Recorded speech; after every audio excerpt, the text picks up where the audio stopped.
Hi, it's Dave. Welcome. Today, I'm joined by James Douma, and we are going to go into a few things. So, this is going to be our last installment reviewing Tesla's AI Day 2022. Previously, we did Optimus, we did Dojo, and we did the first half of FSD.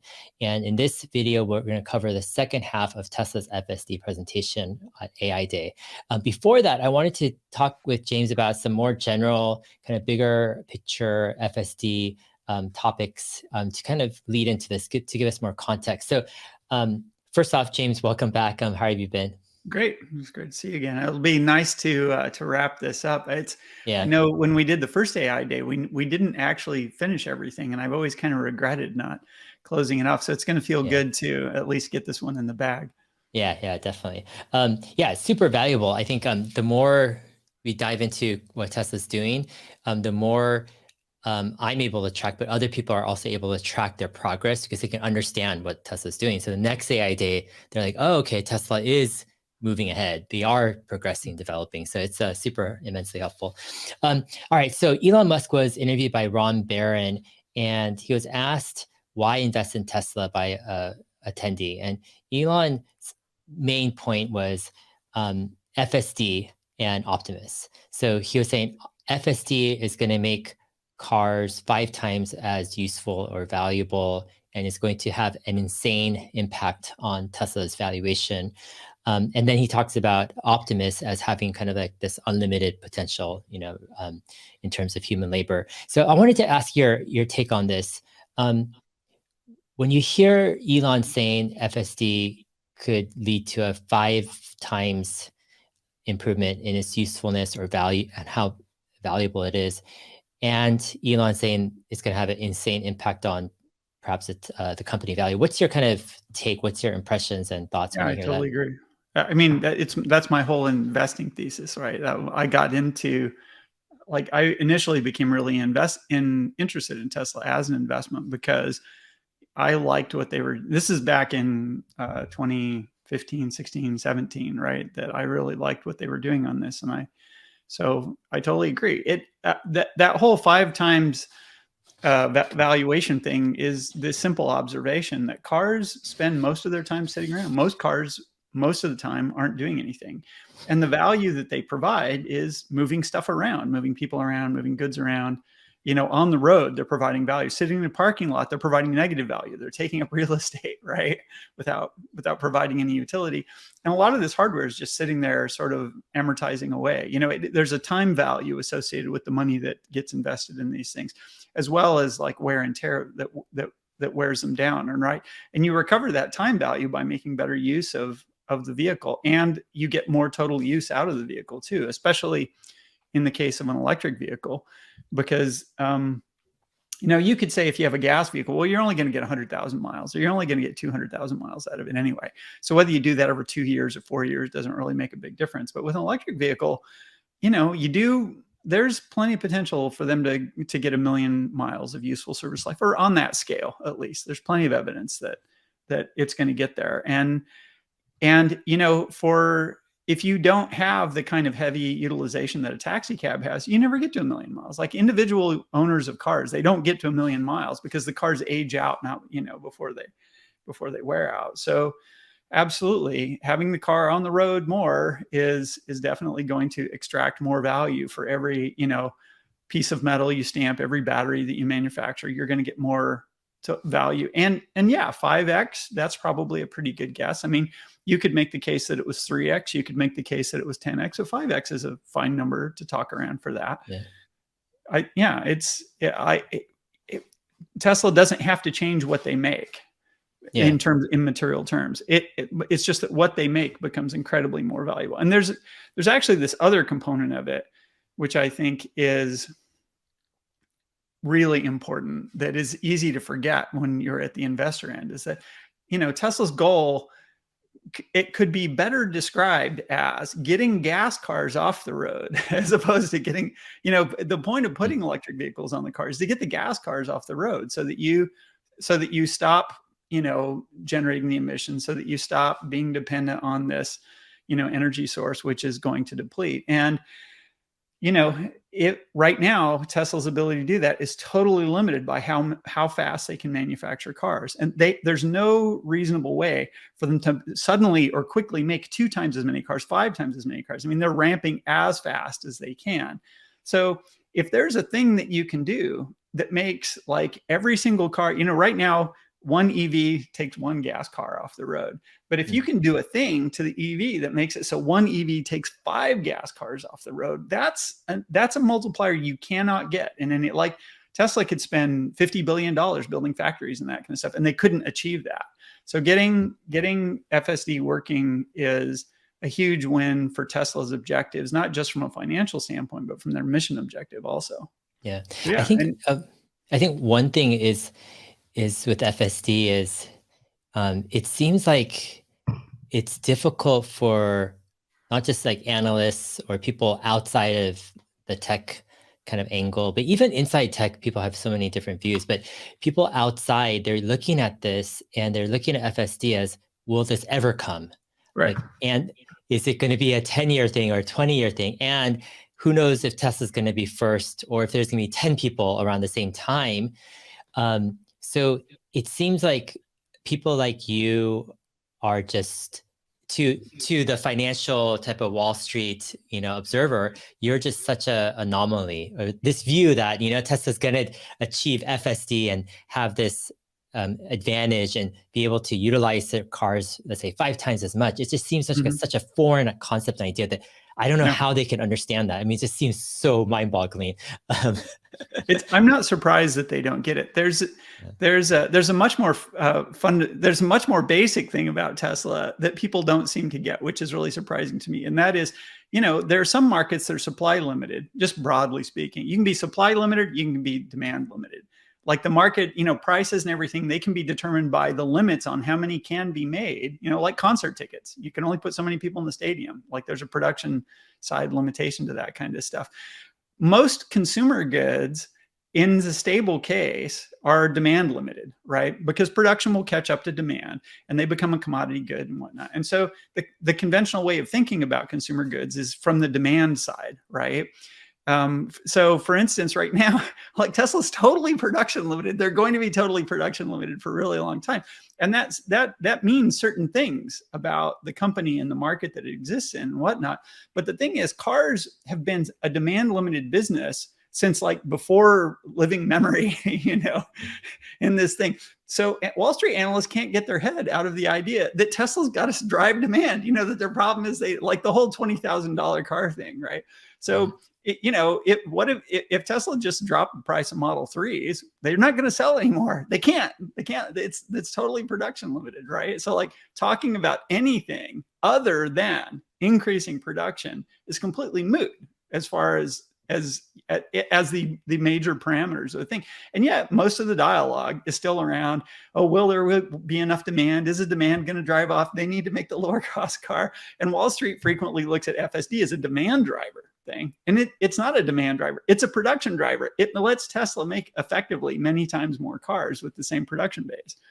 And that's really simple and should be really easy to understand. And Wall Street doesn't get that. So I'm not surprised that when you ask them to think about something that's even a little bit of a stretch, that could be dismissed, as, because FSD is, self-driving cars, they're a novel phenomenon in the world.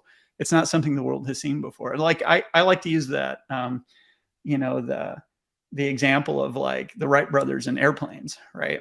It's like, we've been talking about cars driving themselves for a long time, 20, 30, 50 years, depending on, whether you're a futurist and you've been thinking about this stuff. And they've always seemed pretty far away, like fusion or whatnot, that just like, and so self-driving cars, they get lumped into that same category of like, jet packs and flying cars and stuff like that is just this future thing. And people don't really think of it as coming, anytime in the near future. It's got that kind of feel to it. And it's hard to break out of that mindset of no, this really is a thing. It's really going to happen. And it really is a thing, and it really is going to happen. And I think what it's going to take to break, the opinions of people who aren't following it really closely, who aren't analyzing it really deeply out of that mold, is they're just going to have to see it, right? They'll believe it when it's there. And that's a thing that was also true of flight, right? I mean, the Wright brothers were literally flying planes for years. And the conventional wisdom was that it, in most of the world, was that it didn't really exist. It was some kind of stunt.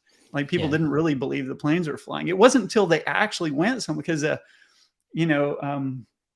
was it Orville Wright was in Europe, and he would fly the car. He would, he was working on a plane at some airfield, and he'd fly it out and fly it around in circles and then land it and tinker on it or something like that. And huge crowds would go and stand at the edge of the field and watch the thing fly, because people didn't believe it, even though they saw newspaper photos, even though they'd been hearing about it for years, because it just, human flight had that thing where it's, it's a dream. It's like this unachievable thing in the common thinking. And I think self-driving cars have a bit of that to them.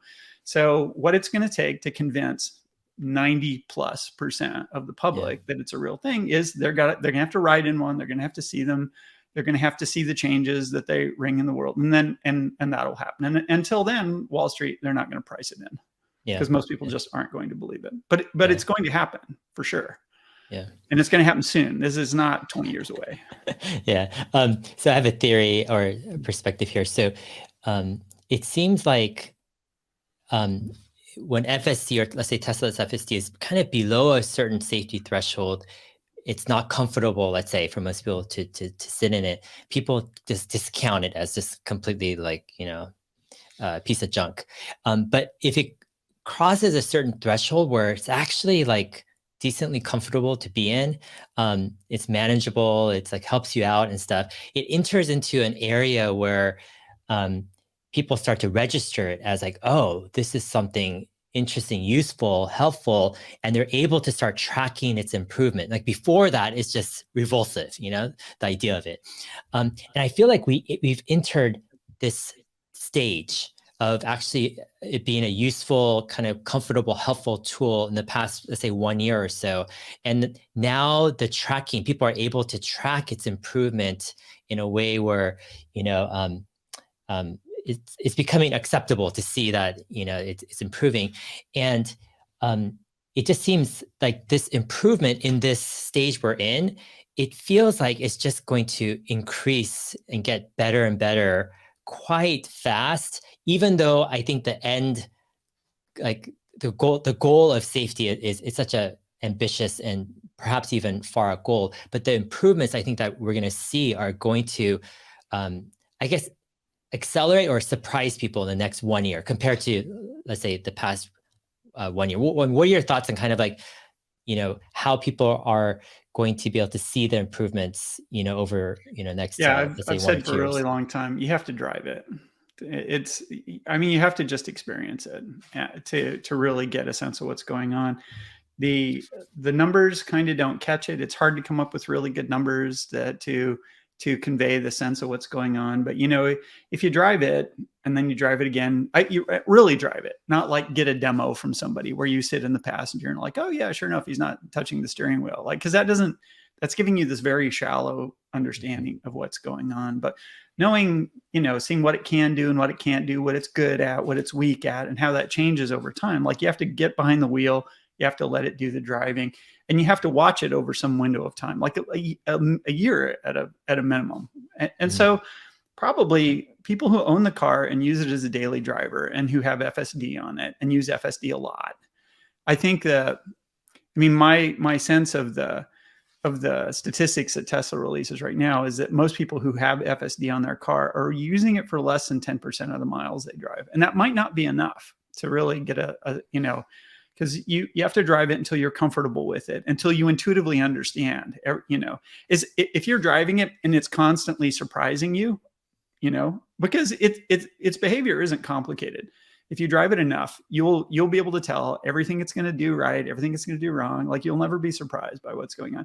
And when you get to that stage of understanding, you will have intuited the pace of improvement that it's got. You'll see that, and it'll become, obvious to you that this, to most people anyway, it will be. Opinions vary. People respond to this stuff different ways, but I think that's the only way to really know at this, to really, get, the evidence that you need to really sort of believe and understand that it's improving and understand the rate. We still have the problem that, like, even if you use it a lot, there's the question of how many, in the March of Nines thing, how many nines do you need?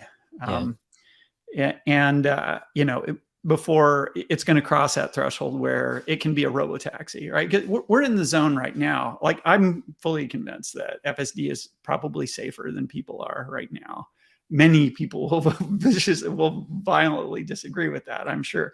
But I think, Okay, on balance, to clarify that, you think that robo-taxi by itself, without human oversight, is safer than the average human, even right now? No. Okay. I'm But just saying robo-taxi a plus human human. supervised FSD car Got it. is safer than a human being, and this is on average. Like, if you look at a big population of people and you get 1 billion miles or whatever the deal is, I think you're going to find that FSD drivers, people using FSD in the city, they're having fewer accidents than people who aren't using FSD and who are just driving the cars. And so there's this other level that you get to, where the less and less people, the more and more FSD does the driving and the less and less people do the driving, the more the overall statistics are reflective of FSD's capabilities, and less, because one appropriate criticism that people have of over-interpreting the accident statistics right now is that people will preferentially drive themselves in situations where they understand FSD is weak, right? And so that sweetens the statistics a little bit too much, right? If you specifically take off the table the things that FSD is really bad at, then it's hard to compare to humans driving every kind of situation. Like, if the baseline is, what is the human accident rate? Sure. So, that's a legitimate criticism. But that criticism gradually gets diluted as FSD takes over more and more and more of the driving, right? It's 90, according to my app stats, it's like 99% of my driving now. And I think, there are a lot of people who are in that zone where it's like 90+% of their driving. And now the statistics are starting to give you a real feel about how good it is versus 100% human driver versus, we don't have 100% FSD yet. If you got 99% FSD, you're getting pretty close, but you're still not there. That last 10% can have a lot of stuff in it that's really important that still needs to be solved. And so those are nines, right? That we still have to add to the thing. So is it, at what point is it 99.9%, 99.999%? Like, how much of your driving does FSD have to be doing before you can look at the statistics and you can say, you can compare them to the human statistics and say, we're doing good. This is an apples to apples comparison, and FSD is better. And that is a hard call to make, right? And Elon has said a whole bunch of times that he thinks like that is going to happen this year. And he's still saying that he thinks that is going to happen this year. And it might, it's possible. The recent progress on the recent major releases has been impressive. We will see what happens. My sense is it's getting pretty close. And there's, in the space of people who work on this stuff and who understand the tech and who follow it closely, there's still a large, maybe a majority of sort of people who understand the tech pretty well, who are skeptical that FSD is going to get there soon, right? The space of people who think it's never going to happen has pretty much gone to zero. And the space of people who thought it was never going to happen, that was substantial as recently as maybe 5 or 10 years ago. So, like, there's already been a lot of progress in reducing the skepticism in the, machine learning, the community. But it hasn't gone to zero, and it won't go to zero until we have the cars out there. And even after you have the cars on the road, like there have been some milestones that we've been passed, and you see people who predicted that milestone wasn't going to be crossed will quibble. Well, it's not actually doing it because this thing isn't actually completely independent, or they're not doing it the right way or something. So the naysayers aren't going to go away really soon, but the voices suggesting it's not going to happen are definitely gradually diminishing. And now it's kind of a contest between people who think it's 10 years away or 5 years away and people who think it's, we'll see it in a year or two, as opposed to people, it used to be, between it'll happen in 10 years and it'll happen in 50 years, right? So now we're down to 2 versus 10. And like, I'm still in the 2 camp. We're going to see how it comes together. I don't think it's going to take that long. Within 2 years, you're talking about full self-driving by itself being safer than an average human being. To me, right? robo-taxi is no human in the car. Yeah. Right. I mean, you can send the car to pick your kids up at school. You can send the car to Whole Foods to pick up the groceries and bring them back. And there doesn't have to be somebody in the car. That's robo-taxi. I mean, and that's the technical demonstrator of robo-taxi, which is the capability exists and is reasonable to let the car be completely unsupervised. But you may not actually at the point in time when that becomes possible, you might still not have like millions of robo-taxis, because there's all of this other aspects of the taxi business itself that have to be resolved. Getting the app working, getting, having the vehicles everywhere so that you can reliably get a ride and that kind of stuff. Those are other things that have to happen. They might take a little bit longer, but just the technical capability to build a vehicle that we understand to be safe enough that you can let it go drive on the street with nobody behind the wheel, kind of thing. No, I still think that's a couple of years away. The technical achievement, I think, is a couple of years away. I think that people also express skepticism about how soon regulators will approve it. And I think, that's also a legitimate point of concern, because we haven't seen any regulators approve these things. My sense of the regulatory environment is that it's not going to be that tough.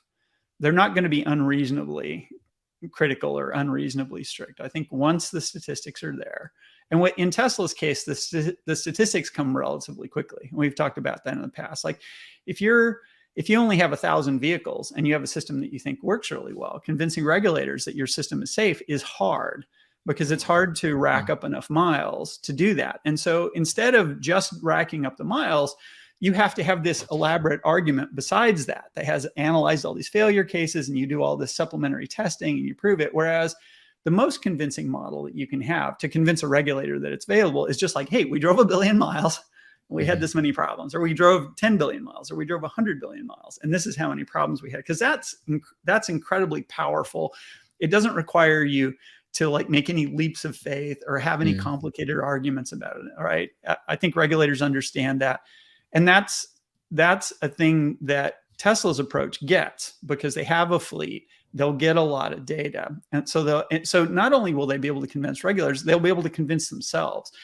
They'll be able to move sooner with higher confidence towards allowing these systems to operate in the world, because they themselves will have better data about just how many corner cases, are yet to be resolved and how important they are. Got it. So would you say, let's say, second half of 2024, would you, is that a reasonable, you think, timeline that you might expect? Yeah, my model is 2024. Okay, sometime in some commercial utility of vehicles that are unsupervised, say. And we will see how it goes. But the thing is, this is my 50-50 kind of model. There's a better than 50% chance of so in the downside scenario, there's 2026 and 2027 and 2028 and all those. But if I toss a coin outcome, I think is like 2024 right now. Yeah. I mean, wouldn't you think that like Tesla could start with these local jurisdictions that are more open to, like Chandler, Arizona, or other places? Yeah, I think they'll have to. I think the initial regulatory environment, when they want to operate systems that have nobody behind the wheel, that they will find jurisdictions that are more open to that, and they will be able to explore that functionality at some amount of scale in those kinds of jurisdictions in the beginning, right? I don't think that we get a scenario where like, the NHTSA is, you're fine. You just turn them all on. We've got no problem, right? They'll want to see some, intermediate steps on that, so that regulators and the public too. I mean, the public has to be convinced that this is a reasonable technology as well. And and there's some unreasonable voices out there that, somehow we're going to have to figure out how come to some kind of compromise with them about the, you know, what the system has to be capable of doing, or what it has to show it's capable of doing in order to, you know, quell the outrage that we have robots driving on the street. Yeah. So Elon also at this Ron Barron interview, he was saying he doesn't see anyone even close to Tesla at being able to solve full self-driving, generalized Generalized. autonomy. Yeah. And, you know, I would agree with that. The thing is, you know, who else is working on a generalized approach, right? Most of the significant commercial players have decided that they would rather restrict the domain in an effort to try to get to market sooner. Virtually all of them, right? And so when Elon says generalized, he's like taking a whole bunch of people off the table. You know, and that's a fine thing to do. I think Tesla's goal is different than Cruise's goal is. And, you know, they have a different business model. They have a different technical approach. They have different trade-offs that they think are reasonable because they have different objectives. I mean, they both want the cars to drive themselves, but the question is, to what purpose and in what domain? And for Tesla, that's different than it is for Cruise. Yeah. And I mean, Tesla wants, you know, their goal is for the car to be able to do almost anything, you know, like 99.9% of what humans drive. They want, you know, a car to be able to drive, including that percentage of the domains and that percentage of the use cases. Yeah. All right. So, okay, to summarize this argument by Elon Musk, he's saying full self-driving will enable these cars to be used, let's say, 5 times as much. Tesla, at least in the race to generalized autonomy, he thinks is in the far lead. The next question for his use case, right? Yeah. The next question is, how can Tesla capture a good portion of that 5 times kind of usefulness or valuableness of the car? Because it's one thing to say, hey, this car is 5 times useful, but it's another thing to get a person, let's say, to pay 5 times as much for that car, you know, when they're, let's say, already stretching for, you know, their budget for a human-driven car. So how does Tesla capture, you know, a lot of that extra value that full self-driving will bring? I don't know.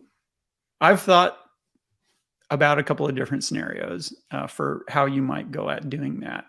And I'm sure Tesla themselves is not sure.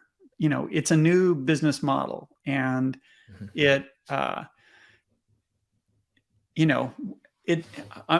think there's going to be some experimentation. There's going to be some false starts, and they'll make some adjustment as they get going. But, you know, one thing that you can do, you know, the brute force thing is, you know, the cars are $300,000 now.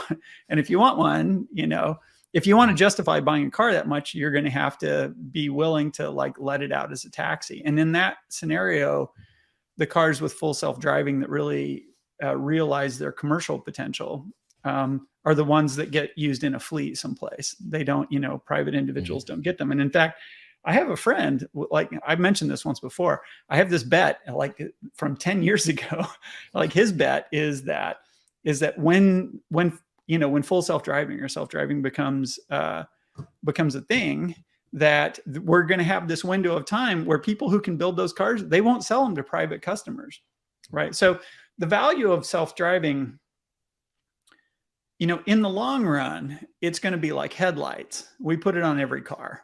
It's a safety thing. It's not expensive, and everybody's got to have it. And it's not going to be, you know, those cars won't cost $1 million, even though they'll be 5 times as valuable. Like all the cars will have it, right?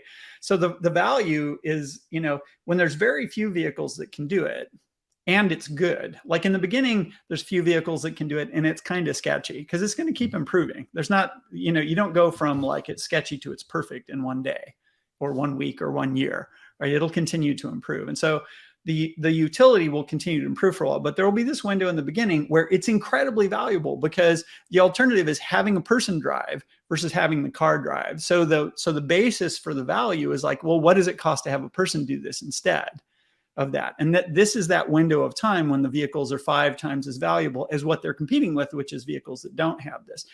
Then as the market saturates, as more, you know, it's one thing when there's 1 million of these vehicles, you have a certain kind of price point that you can achieve. And then when there's 10 million, the value is starting to fall because you're starting to saturate the market. When there's 50 million of them, like if you have 50 million of them in the United States, you probably saturated the market for this. And so now the driver is the actual cost of producing the service in terms of what does it cost to make the car? What does the electricity cost and that kind of stuff? And that's the scenario where, you call your robo-taxi and it's 18 cents a mile to go any place that you want, like in the FAR thing. So one scenario you can look at, and this is my friend's bet, is that in this window of time when they're maybe not as good, but the value is really high because there's no competition, that it's just not economical to sell them to private individuals because you're wasting all this potential. If a private individual wants to have this for themselves at home, well, there's like 4 cars worth of capacity that you're not going to realize. And this is one of the reasons why this whole idea that people could have a car and then some people could lend their car out when they weren't using it, like on the Tesla network. That's an interesting kind of intermediate case because it allows private individuals to try to capture enough of that value that they can justify the purchase price. Of course, you're also going to have people who bought in cheap, who bought FSD when it was like $15,000, right? And then, and they just, because contractually they have it for free for long enough that they get a bargain. If you can do robo-taxis with the $15,000 FSD, starting 2 years from now or something, you make good money off of that during the lifetime of that vehicle before the license on it expires. So that's another scenario that you can have. So there's the totally commercial scenario. There's also the scenario where you do financing or you have sort of restrictions on how people can use the stuff to try to make it more affordable in the short run to be able, if you want to be able to sell to private individuals. Another thing that Tesla could do is, and I was interested to hear that they were making a dedicated robo-taxi already, because I sort of expected that eventually they would make a dedicated vehicle, because what you want in a taxi is a little bit different than what you want on a private vehicle. You want more durability. You want to be easy to clean. You don't want to worry about dings and that kind of stuff. You want something that's more of a utilitarian vehicle and less of like your pride and joy sort of kind of vehicle. So I'd always imagine them, assuming that the Cybertruck manufacturing approach of making a structural body works out and is less expensive, like making robotaxis that way seems to make a lot of sense to me. So having a robotaxi built that looks kind of like a Cybertruck, whatever, in a sedan form, which is really durable and you don't have to put paint on it and it's inexpensive. And you target that at the taxi space. So Tesla has this window of time where they're making a commercially targeted robo-taxi vehicle, and then they're still selling EVs to private owners. And then as a company, they can decide how they want to allocate the resources between those two. Depending on how fast the technology is adopted and how quickly it's able to take over lots of use cases, because there's different scenarios. You could see it spreading quicker in some scenarios and slower in other scenarios.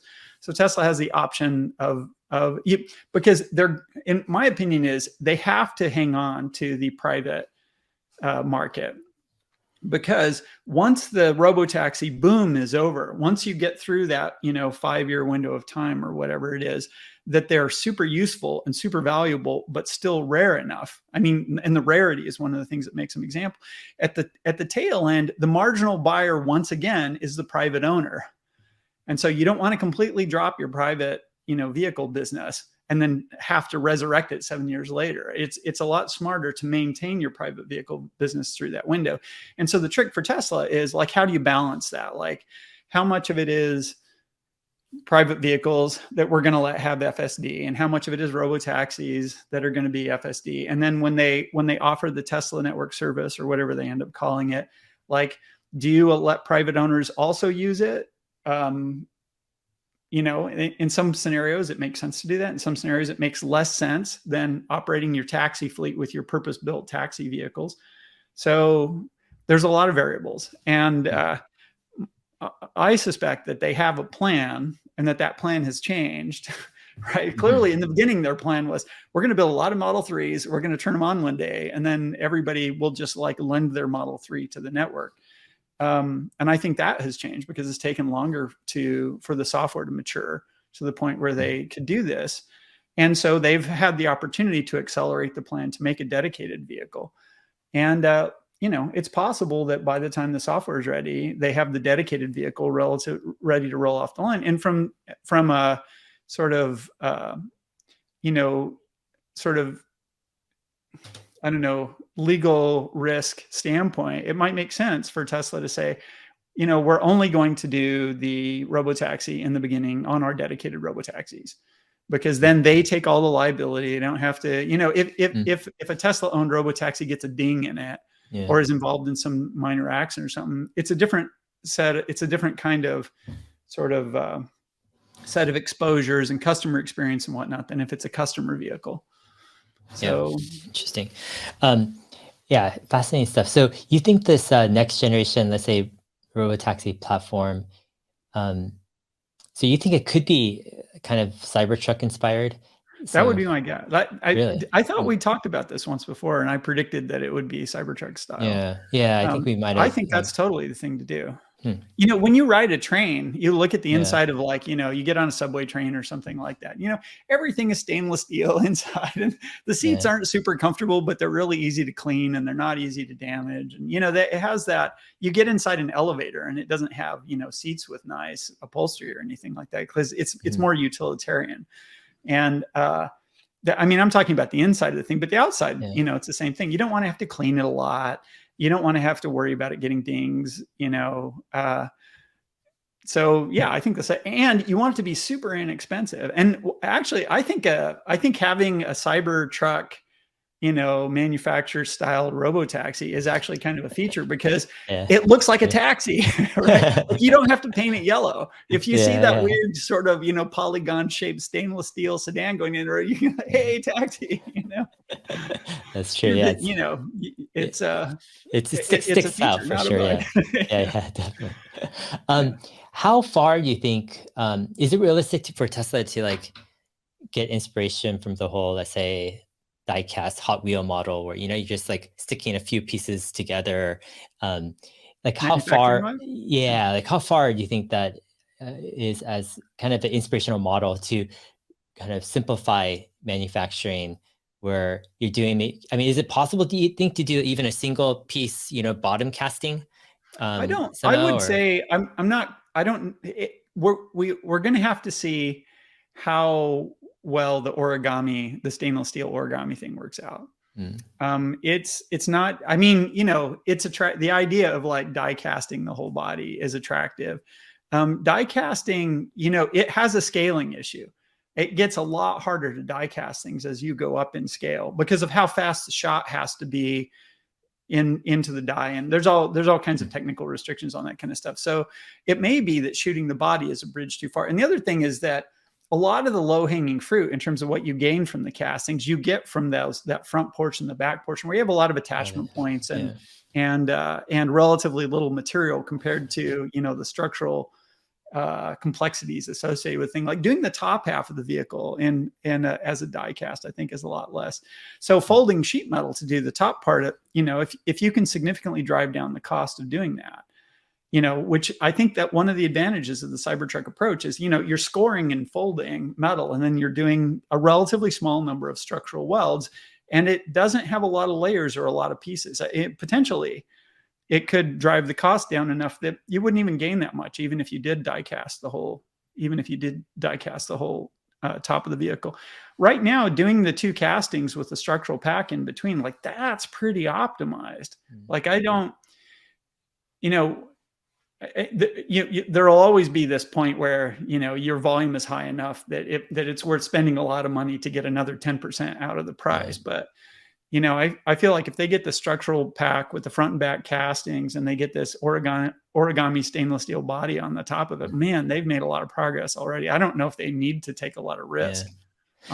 What's your take when Elon on the last conference call says for their robotaxi platform, next gen, they're focusing on half the effort, half the cost. I mean, this whole word effort is a little bit interesting. Like, what's your take on that? Is it the time it takes to make the car? Is it the number of parts? Is it the number of processes? Is it the space on the floor? Is it everything just Yes. combined? Like, Yes. yeah.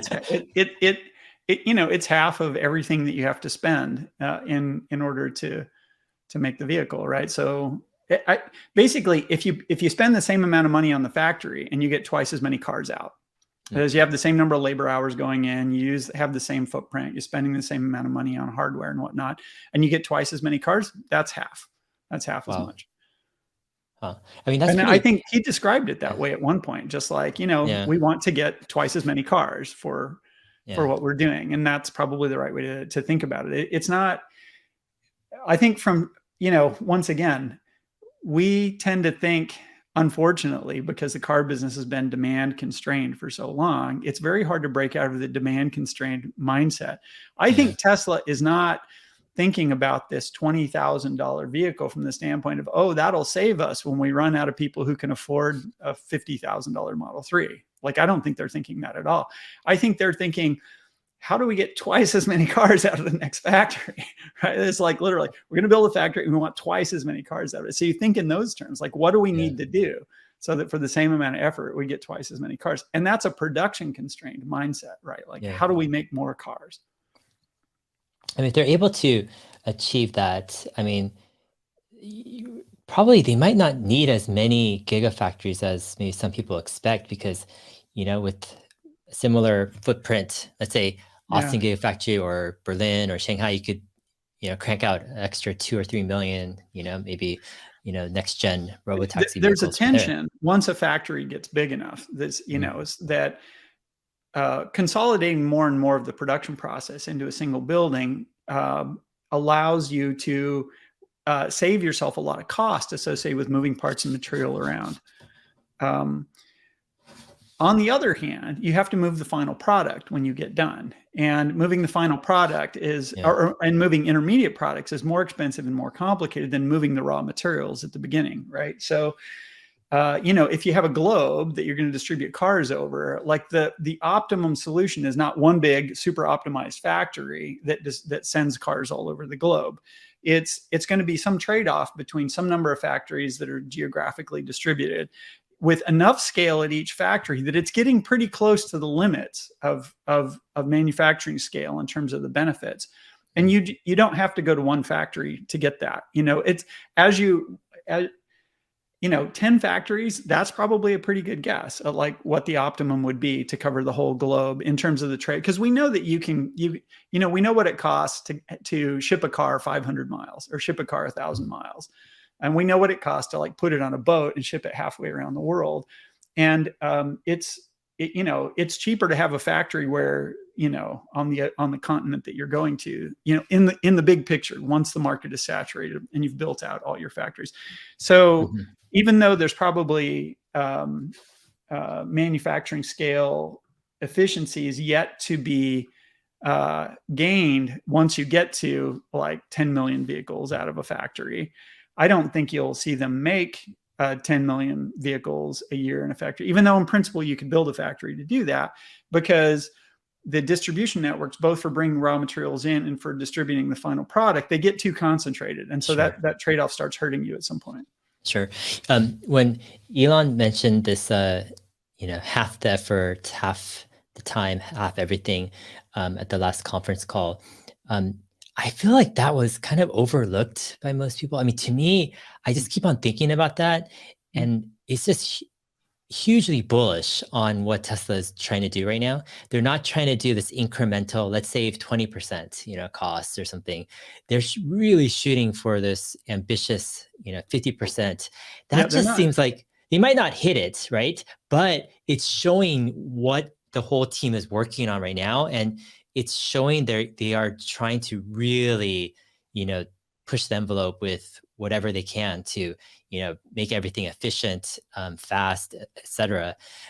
What's your take kind of on this? Yeah, it's super impressive. I always, they come out with this sort of technical solution or this, business strategy solution to some problem, which is audacious. You know, and they're working away at it. And I'm sitting here thinking like, wow, you know, when they achieve this goal that they've set for themselves, and then a year later, and they're like, yeah, we're still doing that, but we have this other thing beyond it that we're like, I've gone through like 3 generations of because like I was super impressed before the die castings came out, and then the die castings came out, and then the origami body, the structural pack, like these are all amazing ideas, right? And few of which have really come to fruition. I mean, you know, they're building some castings for some vehicles right now. And the structural pack, they've built some of those vehicles, but, you know, in the Cybertruck, we haven't seen it yet. So like all of these are still in the pipe. And I would think, you know, if it was me, I'd be overwhelmed with just like, yeah, let's get all this stuff working, because when it works, it's going to be amazing. And yet there, you know, we find out, oh yeah, like after that, we're going to make twice as many vehicles on the same hardware in the same factory, which is another, you know, it's like, you know, another level past that, because I'm hard pressed to come up. I would have been hard pressed to come up with the origami body thing. Like that's brilliant. And so like I was surprised and delighted when I saw that idea come out of the pipe. And you know, the next one being that, you know, we're going to build twice as many cars on the line. I'm actually more excited about the whole, we're going to make battery cells the way Coke fills soda bottles, right? You know, like at machine gun speed, you know, at this fantastic scale, we're going to build 4680 cells, and we're just going to slam dunk the battery shortage problem. That's another super audacious goal that I'm really excited to see them see. And, you know, it's still in process. It's another thing that when they get that working, it's going to change. Like all of these, every single one of these things individually changes the game. So die castings by themselves, they totally change the game. Like the Cybertruck body by itself, it totally changes the game. The manufacturing cells at a crazy, crazy scale, that totally changes the game. And, you know, each one of these individually is shocking. And when they all and they're synergistic, right? Each one of them feeds on the other to give them scale. I mean, I forget who it was, but, you know, some Tesla Q FUD guy said at one point, like several years ago, like, oh, there's no way that Tesla can do this. They'd have to grow faster than Microsoft, and Microsoft's a software company, right? And, you know, I mean, they print CDs and send them out the door. And Tesla did actually, you know, outgrow Microsoft in its heyday growth period. And they make cars. It's just unbelievable. It's just like, I'm so frequently have a hard time believing that they actually do this stuff. Like it keeps happening. And and once again, they have this new crazy idea that's going to ratchet it even further the next time we hear, you know. It's like, it's interesting because if you think about this next gen robo-taxi type of vehicle, if it does do the whole Cybertruck folding steel, you know, you have the castings already, the structural battery pack, the 4680 cells maybe are, you know, produced at the same, right next or nearby, and it's all coming together, you know, in this next generation platform. It kind of, it's exciting. And just that in and of itself is hugely ambitious, but then you've got this whole other side of Tesla, which is the software side. And it's just, the combination is almost like, wow, man, there's like a lot of stuff going on. It's hard to Dojo, right? On top of this. Dojo, exactly. There was a comment, I can't remember if this was at AI Day or not, but someone said, oh yeah, Elon subsequent to AI Day, he made a comment about, you know, maybe Dojo will be successful, maybe it won't. And I saw some people commenting on that saying, you know, Elon's concerned that Dojo's not going to work or whatever the deal is. And I think that's a misunderstanding of the sentiment that he was expressing. The thing is, Dojo is the right way, I think, to think about Dojo is an insurance policy for that Tesla's taking out against the possibility that the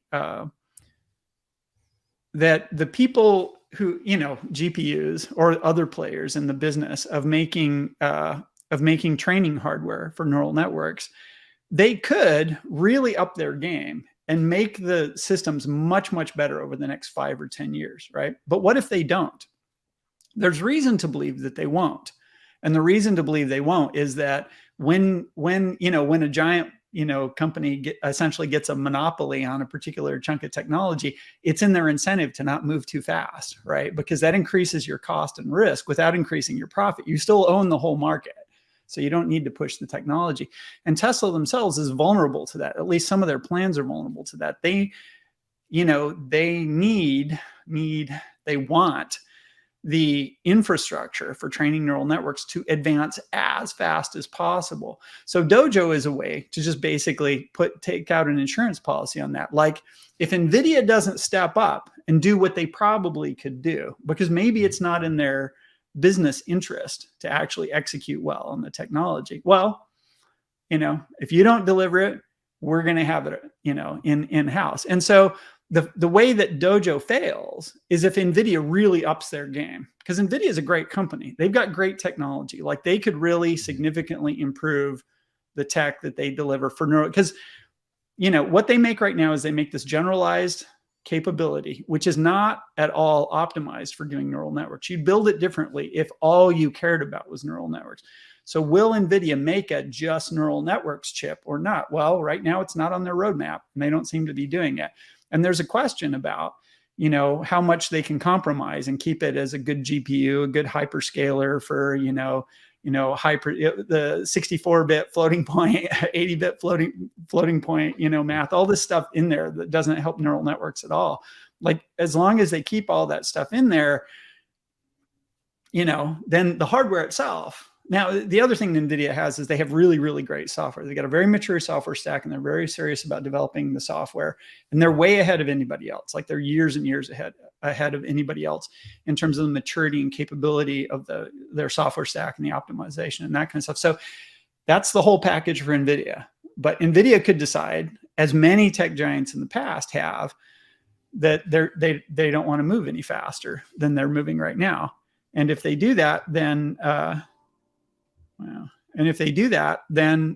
Tesla needs a backup, and Tesla's backup is Dojo. Yeah, I mean, it speaks to, I think, the seriousness of Tesla's approach, where they're not just trying to figure out; they're actually thinking about these things to ensure their success. Yeah, they're controlling their own destiny. Exactly. If they can't be confident that somebody they depend on is going to deliver, they come up with a backup plan for that, and I feel like the mining stuff is kind of like that too. There's all kinds of external dependencies that their ambitions, not their success is assured. The question is whether they will satisfy their lofty ambitions, and those ambitions, they depend on certain externalities. And once you start wondering whether that external organization, the external system is going to deliver or whatnot, you start making plans to fix that, because you don't want that to be the reason that your great plans fail. Yeah, makes sense. It's always fun talking to you about all this stuff.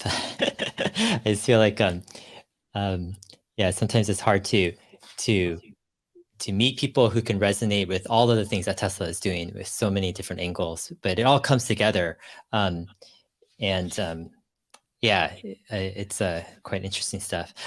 So James, I want to go ahead and jump into this full self-driving presentation that Tesla did with 2022. Shared. You can bring it up.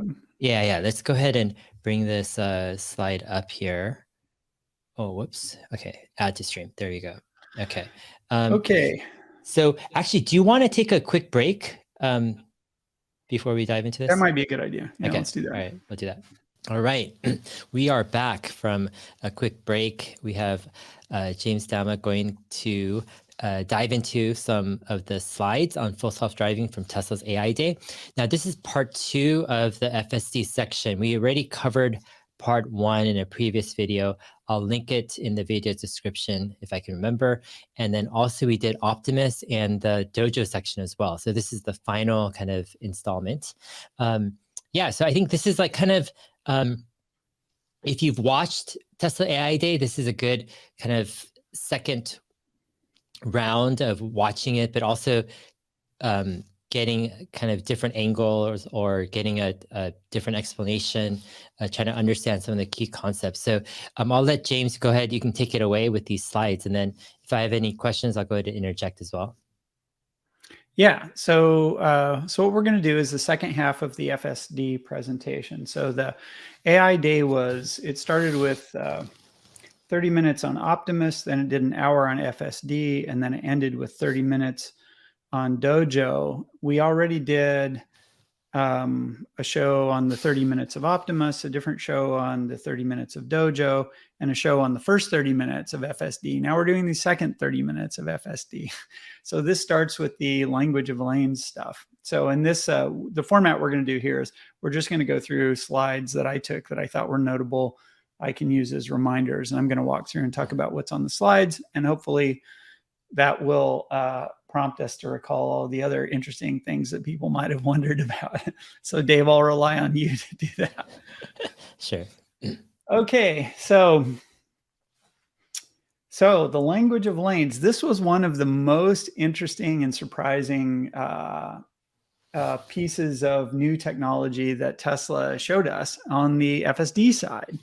So what they're doing is they have adapted a language model, probably a transformer, to the problem of helping the vehicle understand the topology of an intersection or a road surface. Now, the topology in this particular case, what we're talking about is we're talking about the sequence of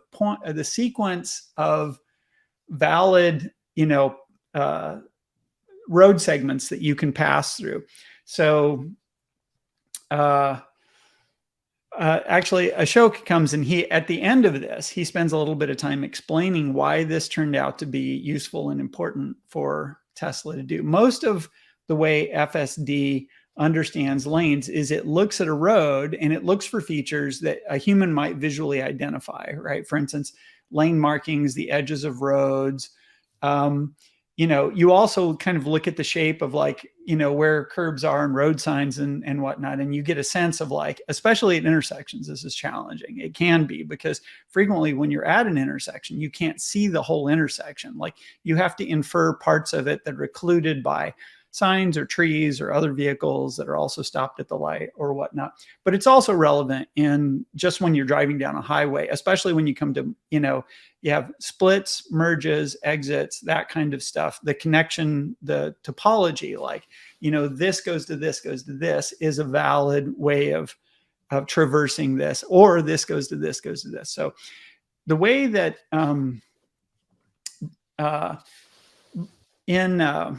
because neural networks are probabilistic, they have this characteristic, whereas if you have two concrete alternatives, like you have a choice A and you have a choice B, and in the way that we understand networks, this is the case. Typically, you're either going to turn right or you're going to go straight through the intersection. And the intermediate choice is not a valid choice, right? But because vision is kind of continuous, essentially, the visual system understands the straight lane and it understands the turning lane as two possibilities, but it has to understand them probabilistically. This is a restriction of neural networks process the way vision ones are. So you only want the vehicle to choose turn right or go straight. But in order for the neural network to be able to smoothly understand the probability distribution between those two, the space between has to be continuous. And so you get these weird cases where if the car thinks a probability that you should be turning right is very, very close to the probability that you should be going straight, it will choose to split the difference. And this is never something that we want in a car. And in fact, this is not, the neural network shouldn't even try to understand lanes in that sense. So what's another approach that you can do? Okay, well, language models, there are no intermediate words. All the tokens, all of the words in a language are kind of, set. You can have, A, an, and the, but there's no word halfway between A and an that kind of means a split between the two. So one of the strengths of language models is that there's a sequence that has some favorability for your understanding of how the grammar works. And they've chosen to use this particular strength for trying to understand lanes. So how do you try to understand lanes with a language model? And they had this quip that they said, well, we made a language of lanes where the words are essentially points in the road that can be connected, and a phrase is like a sequence of points that you can traverse. So an entire sentence would be all of the phrases which are valid ways to traverse this choice that you have coming up, or the understanding of this intersection. So because of the way that language networks are trained, especially GPTs, what they do is you can put a malformed sentence into a language model. Language models are sequence-to-sequence models. You put a sequence of tokens in, and they provide a sequence of tokens as an output. And if the language model is well trained, it will only produce grammatically correct outputs. Like it'll never, use the wrong article or put the preposition on the wrong side of the noun. Like it'll always be grammatically valid. So one of the things that you can do with this trick is if you come up with your grammar, your language that you're going to describe your lanes in, and you train the network on grammatically correct, like valid intersections, then if you put in a malformed intersection, what the model will cough up is the nearest valid intersection. And this is helpful in this situation where the car is coming to an intersection and it sees what it sees. And then to just check and make sure that it's understanding things correctly, it takes that interpretation, converts it into this grammar, puts it in the language model, and then what comes back out of the language model is not what you put in, then the car knows it made a mistake. That is, it misunderstood something because its understanding isn't grammatically valid. That is, it's not a valid intersection. And so what the language model gives them back is the closest valid intersection to the thing that they put in there. So what they're hoping, what Tesla is achieving with this is in situations where the network, the vision system itself is not correctly ascertaining the interconnectedness of all the lanes in an intersection or a place where you have a merge or a separation. What that model does is it fixes it for you and it hands back a corrected interpretation of this. And so you can act on that corrected interpretation instead of your erroneous visually perceived. Does that make sense, Dave? Yeah. So what is this language of lanes? Is it actually something that exists, let's say, before the car gets to that intersection, and then it's checking with this language of lanes to see the valid kind of lanes going into the intersection? Is that kind of how it works, basically? Yeah. So the language is sort of that was just a quip that they tossed out. Essentially, what they've done is they've described a synthetic grammar, which is basically a sequence by which you could describe like a valid way of traversing an intersection. For instance, if you come to an intersection, right, and you have a choice of either turning right or going straight, you could have a point before you get to the intersection, a point in the intersection, and then at some point, you have to go a little to the right and then exit the intersection another point. So you might have these 4 points that describe a right turn, and you might have a different 4 points that describe going through the turn.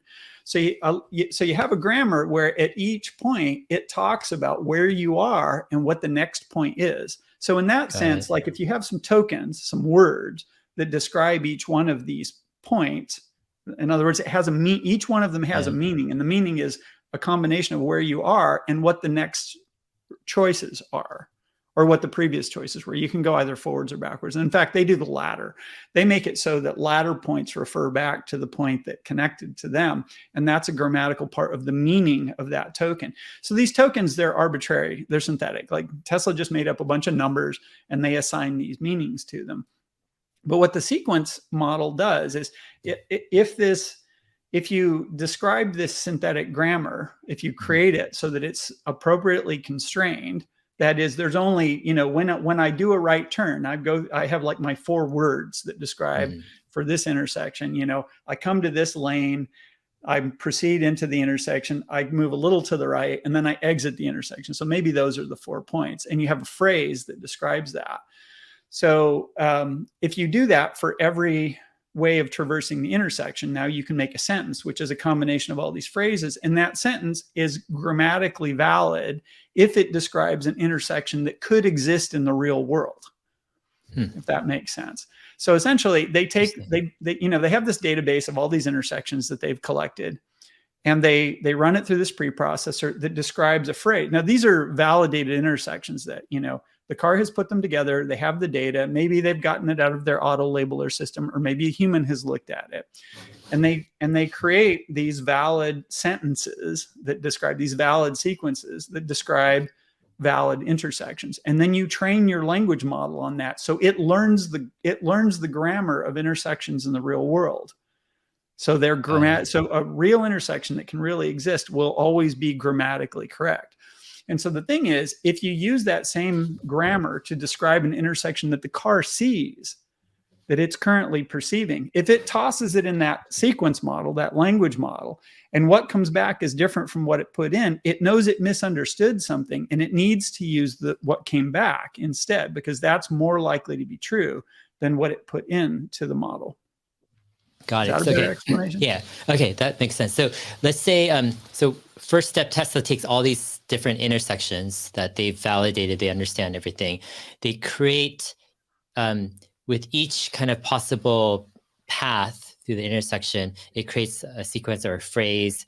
They put all that together into a sentence, and they come up with kind of this grammar or this language where it's all the valid basically phrases and sentences put together in some way. Yeah. And so imagine, like with a language, there's there's infinite sentences that you can say, but a native speaker of a language can tell you, well, that sentence is wrong. It's not grammatically correct because it violates some kind of rule, right? So that's a characteristic that languages have, is that there are lots language is incredibly flexible. Like, there's almost an uncountable number of different sentences that you can say. And yet, if you pick a bunch of words at random, it's going to be wrong, right? And so, if somebody who doesn't know a language very well, they say something to you and it's grammatically incorrect, you might know what they're getting at. And you internally can convert that into a grammatically correct sentence and hand it back. Well, so what they've done is they essentially create this database from intersections that they have of grammatically correct intersections. It's just a training database. Yeah. And then they train the model. So the model knows, when the model looks at all these correct systems, at all of these correct, examples, and the model it builds internally is like, what makes it correct? Like, what are all the different things about it that make it valid, that make it a correct interpretation of the intersection? And then, so this is what language models do. And one of the reasons they're doing this with a language model is because language models have this characteristic that is where you can put an ungrammatical sentence in and they fix it for you, right? And that in a weird way, that's exactly what Tesla needs in this situation. And it's a very clever application, because not many people would think, oh yeah, network traversal in an intersection, that's a language problem, right? Yeah. And yet it's a very clever way of solving the particular problem where, the car's coming to an intersection and it sees something, but it might be wrong. And so the reason almost undoubtedly that Tesla's doing this is because they have some frequency, maybe 1% or 0.1% of intersections where they come to it, and the car sees it the wrong way. And the thing that it sees, that it's perceiving, is a thing that a human will say, well, that doesn't make any sense. Like, that can't be a network or whatnot. So this language model thing is a way of taking that very human intuition of like, that thing that you're seeing, that's a misinterpretation. Actually, what the network is this other, what the intersection is this other thing. And the language model is a clever way of basically creating this thing that understands from the sequence that you're describing in, is that a valid intersection? The thing you think you're seeing, is that likely to be correct or not? And if it's not likely to be correct, what's the closest thing which probably is the truth? Got it. I mean, so Is there a different way to do this besides language? I mean, why did Tesla kind of end up, choosing this as the best approach?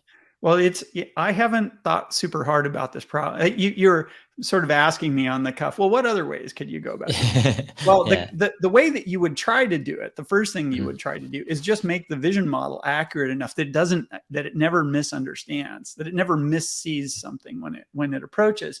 And probably that's what Tesla has been trying to do, is just add more data and get the thing to where it doesn't see this. But vision models, as I mentioned before, they kind of have this weakness where they naturally will split the difference if they have two choices that are like, if one of them is at 49.99999 and the other one is coming out as 50.00001, they're really close together. And because of the way neural networks work, because they have to be smooth gradations from one to the other, even if you have two different probabilities, only one of them can be right. But if what the network sees is something which is very close, you really want to force it to choose to make one of those two choices. And because of the way vision models work, it's very hard to formulate a vision model such that you're forcing it to make one of those two choices. And as I said, this is a very clever solution, because when you use a language model, when GPT-3 coughs up a sentence, there's never some, mishmash garbled word, which isn't a real word in there. Every single word is going to be a real word, and every single sentence that comes out will be a valid sentence. So this is they're harnessing that characteristic that language models have, that they're very good at making these black and white determinations about what is a valid output and what isn't a valid output. And then additionally, they have this characteristic, GPTs do, and I think they're probably using a GPT because that's a generative pre-trained transformer, right? So that's a kind of language model. And because they're good at this kind of thing, they will do a thing where you put a slightly ungrammatical sentence into it and it'll correct it for you. And so that's a pretty brilliant way to fix your misunderstanding of an intersection, is describe it as a language problem and then put it in a language model, and the language model will just tell you what the right answer is, probably. Got it.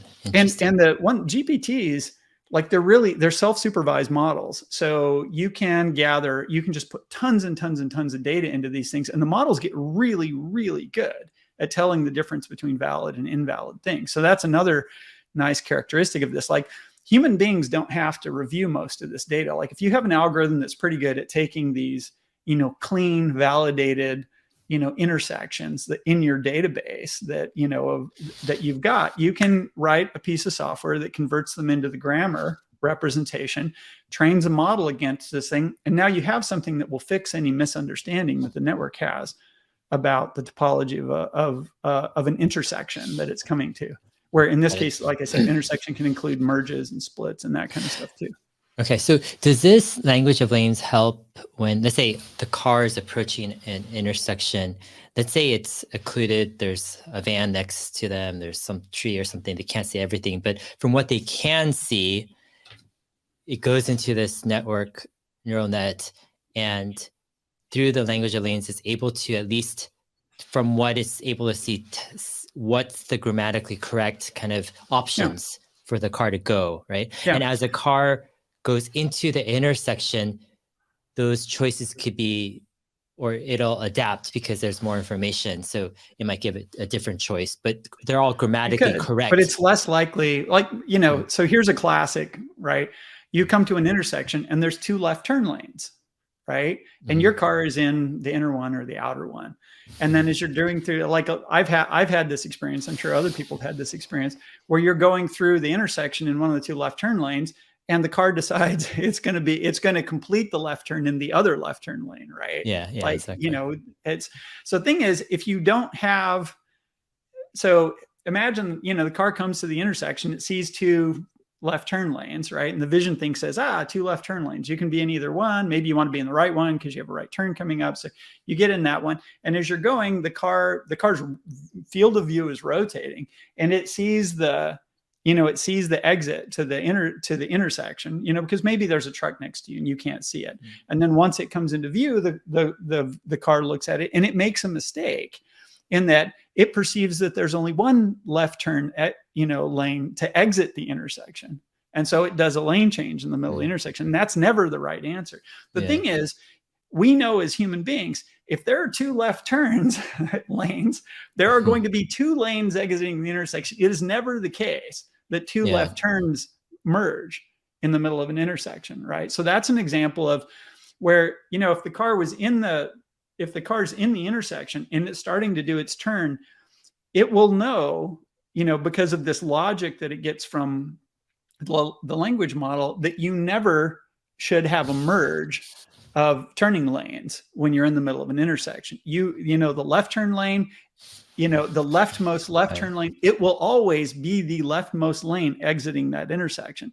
And the one over, it will always be the next one over. So that's a grammar, the language model can understand that as a grammatical issue, and it can fix it if you have a misunderstanding about it, right? Like so when you see the output, it can fix that for you. Now you could say, oh, well, that's simple. Like, why don't you just hard code that, right? Why doesn't some human programmer just say, well, if there's two left turn lanes and you're in the right one, it's always going to be the second lane leading the intersection. And you can do that. The problem with doing it for all of the possible mistakes that could be made is that the world is perversely complicated. So you can write this very long list of rules. Intersections always do this. Intersections always do this. Intersections always do this. And there will always be stuff that isn't on your list. So it may be that Tesla already wrote the left turn thing, or they have a bunch of rules, and they just looked at that and they said, okay, this is getting too complicated. We need a neural network to solve this problem because we're trying it with a heuristic. We're trying it with an algorithm and it's not working. And this was the algorithm that they came up with, which is let's describe intersections as if they were a sentence. And let's use a language model to correct the grammar when the vision system is getting it wrong. Got it. Okay, so let's say the car's in an intersection and let's say the wrong move, the crazy move is to go, let's say, something diagonally through the intersection. Grammatically, that will basically fail the language of lanes. And so that's not a possibility, right? And then if you're already, let's say, the car wouldn't take that route, but if it did, it would show also the grammatically correct options to detour off of that, let's say, incorrect path, right? Okay, so does Tesla use this language of lanes? Do you think they're saving certain intersection? Like, let's say they have cars that traverse, let's say, certain intersections frequently, and are they saving those intersections kind of, the language so that the next we'll time see it in some of these slides once we get going. So I wanted to discuss this in the beginning to lay the foundation, because we're going to go through some slides and it'll illustrate various aspects of what I just talked about. But it's easier to explain. I felt like it was easier to explain what the point is up front and then go through the slides and show how they illustrate this. Also, it's worth mentioning one thing. When I come up with these examples and when we talk about these things, we're talking about, oh, the car can or can't do this, or it makes some mistake. The main effect that this is going to have is that, everybody's had this thing where, like, you're doing the left turn and the car stops and the steering wheel moves back and forth. That you're going to do the right, you're doing your right turn and the wheel jerks a little and then it goes into the right lane, or maybe it goes into the next lane over, right? The issue is not so much the situation where the car simply can't understand what it needs to do. It's that to have a smooth and comfortable experience, you want the vehicle to understand as far ahead of time as possible exactly what the possibilities are. And as it goes through a maneuver, you don't want its opinion to change. You want it to be confident. And as it goes through, if its opinion does need to change, you want it to change right away, and you want to be totally certain so that you don't get this thing where the wheel is jiggling back and forth, because it's in some no man's land right now. Because the vision system and the way that it goes about making decisions and that kind of stuff can have these intermediate results, which create an uncomfortable experience because the car is uncertain when we want it to be confident. So the effect that you're going to see on this, for the most part, is going to be it's not just going to be that you're less likely to end up doing a lane change in an intersection where you shouldn't be doing a lane change, but it's that, you know, much more often when you're traversing the lane, the car isn't going to spend time being uncertain about what's going on and, you know, confusing the driver or doing something weird that confuses the people around you. It'll be more confident about the things that it does because it has this framework that is a better fit to quickly understanding the correct lane topology of the intersection. Makes sense. Do you want to go through the slides? Yeah. Yeah. Okay, so we're in the explanation here. First we're getting an example of the old school way of doing this. Like, this is how it understands lanes, you know, not giving the language of lanes things. You know, we have pavement, we have lane markers, and we understand lanes this way. Okay, but you look at lanes in the real world, and they're pretty complicated. They're giving us a couple of examples of pretty complicated lanes. And they're showing us on the right here a couple of examples of how this can go pretty wrong, right? For instance, you can see that you know, you've got this really complicated intersection on the left on the top here. And is this the same intersection? So the vehicle gets to it and it's trying to, you know, it has a confusing it's, for whatever reason, it's misapprehending what's coming into it. And it's drawing these lane lines that you, as a human, you can look at that and you can say, this is totally inappropriate. But what's happening is the vehicle's getting to this intersection and it has, you know, it has a choice to turn left or it has a choice to turn right. And for whatever reason, when it gets to this particular point, its opinion is shifting from left to right. And you have this intermediate state, which is totally invalid, because there is no lane that goes where those green lines go. Mm-hmm. And this is kind of illustrating the weakness of trying to solve this problem in the vision domain. Mm-hmm. This is not to say that it's a fool's errand to do it with vision. If your vision is sufficiently accurate, it will instantly snap from one choice to another. But in the case, for the amount of data they have and how complicated the intersections are and all the confounding factors they have to deal with, the reality of the system right now is occasionally you get these weird intermediate stages that are not valid. And so that creates problems for the system. So they're showing us two different examples here. One, the intersection of the top left, you know, produces the top right erroneous lane. The intersection at the bottom left produces the bottom right, you know, erroneous intersection. And as I said, you can look at these, you can see that they're totally invalid interpretations. Got it. Okay. So now the objective of doing this, I guess they're calling FSD lanes here. So maybe that's what they call the product internally, FSD lanes. So they're showing how you can break down an intersection. You can see all of this web of interconnections. This is every valid way to traverse this intersection, right? And each one of these little arrowheads is kind of an intermediate point that you traverse on your way through the intersection. Does that make sense? Mm-hmm. Got it. Okay. Now they talk a little bit about, let's see, I'm going to skip ahead here and see. Oh yeah. So let's talk about this one a minute. So this is an example. This is a slide that was brought up as kind of showing how they break down their, you know, an intersection into a phrase. So as you, I guess you can't see my pointer if I point here, can you? No.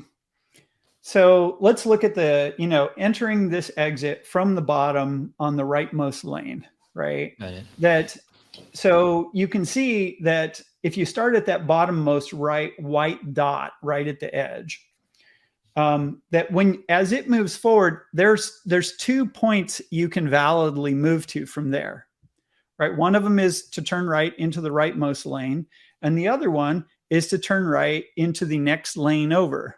But you'll notice there is no valid path that goes through the intersection because this is a right turn only lane, right? Mm-hmm. Okay, the next lane over, if we look at the middle lane entering from the bottom going up, right? It has an intermediate point halfway through the intersection, and it has only one valid exit point because this is a must go straight lane, right? Okay, the next lane over, which can turn left entering from the bottom, it has 3 valid intermediate points and 3 valid exit points. that are described on an arc here, because the left can legitimately turn into any of the 3 lanes that exit the intersection. So what they're doing here is for every entrance and every exit of this, they're drawing a little map that connects every legitimate way to go from one point to another. And they're breaking it down into the minimum number of points and the minimum number of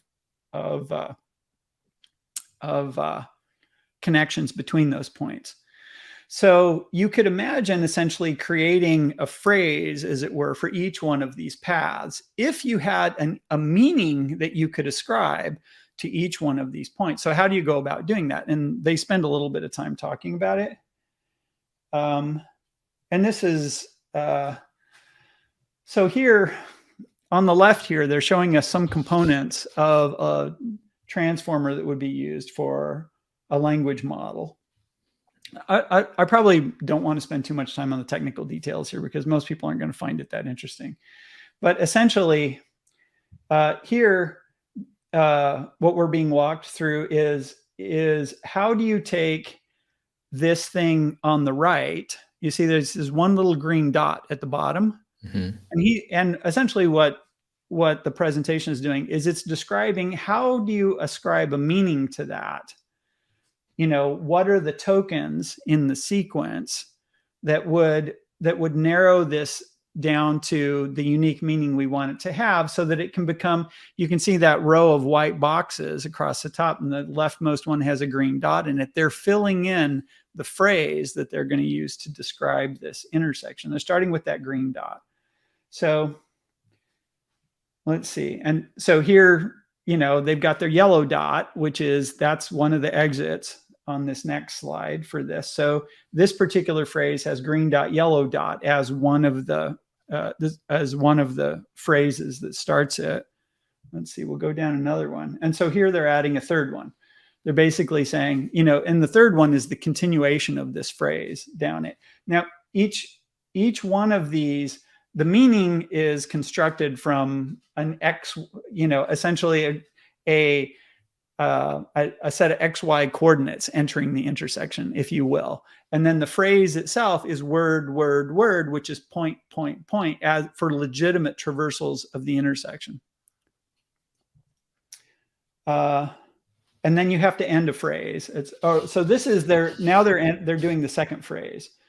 And you can see on this one, it's a little bit different than the others in that they're basically describing the second one, or the third one down from the top. But you can see the blue box that says index 11, another blue box below that says index 29. The one below that is fork, because this blue dot, its predecessor is a green dot that also forks to a different point, right? And so a component of its meaning is that it's the next point after a fork. So the meanings of these different points have to encapsulate not just where they are in the intersection, but also what the nature of their connection to their preceding point is, and what that preceding point is. There's also a pointer back to the green dot. Yeah, let's see if it's here. Yeah, so the fourth blue box from the top that says index 0, null, MX1, MX2, whatever, that's essentially a pointer where this fork is basically saying, look at the index 0, that is the green dot, the first point in the sentence. That's the one that I'm referring back to. Got it. Okay, so how are they choosing the colors? Like, do the colors have any meaning? This is just, the color has no meaning here. Okay. They're color coding these things so that they're, just to take a step back. Okay. The presenter is walking us through an explanation to try to say, how can you turn, you know, an intersection into a language, into a sequence? And he's basically walking through, he's saying, well, imagine that, you know, each one of those points, you know, if we go back up here to this description, each one of these white points is a word in the sentence that will make up the language. And the meaning of each one of those white dots, it'll be a word whose meaning is a combination of where it is, X, Y, in the intersection, and how it's connected to the points preceding it. And if you, by doing that, you can essentially make this a grammar. You can make it into a set of sequences, because of course, when you traverse an intersection, you're moving through a sequence of points.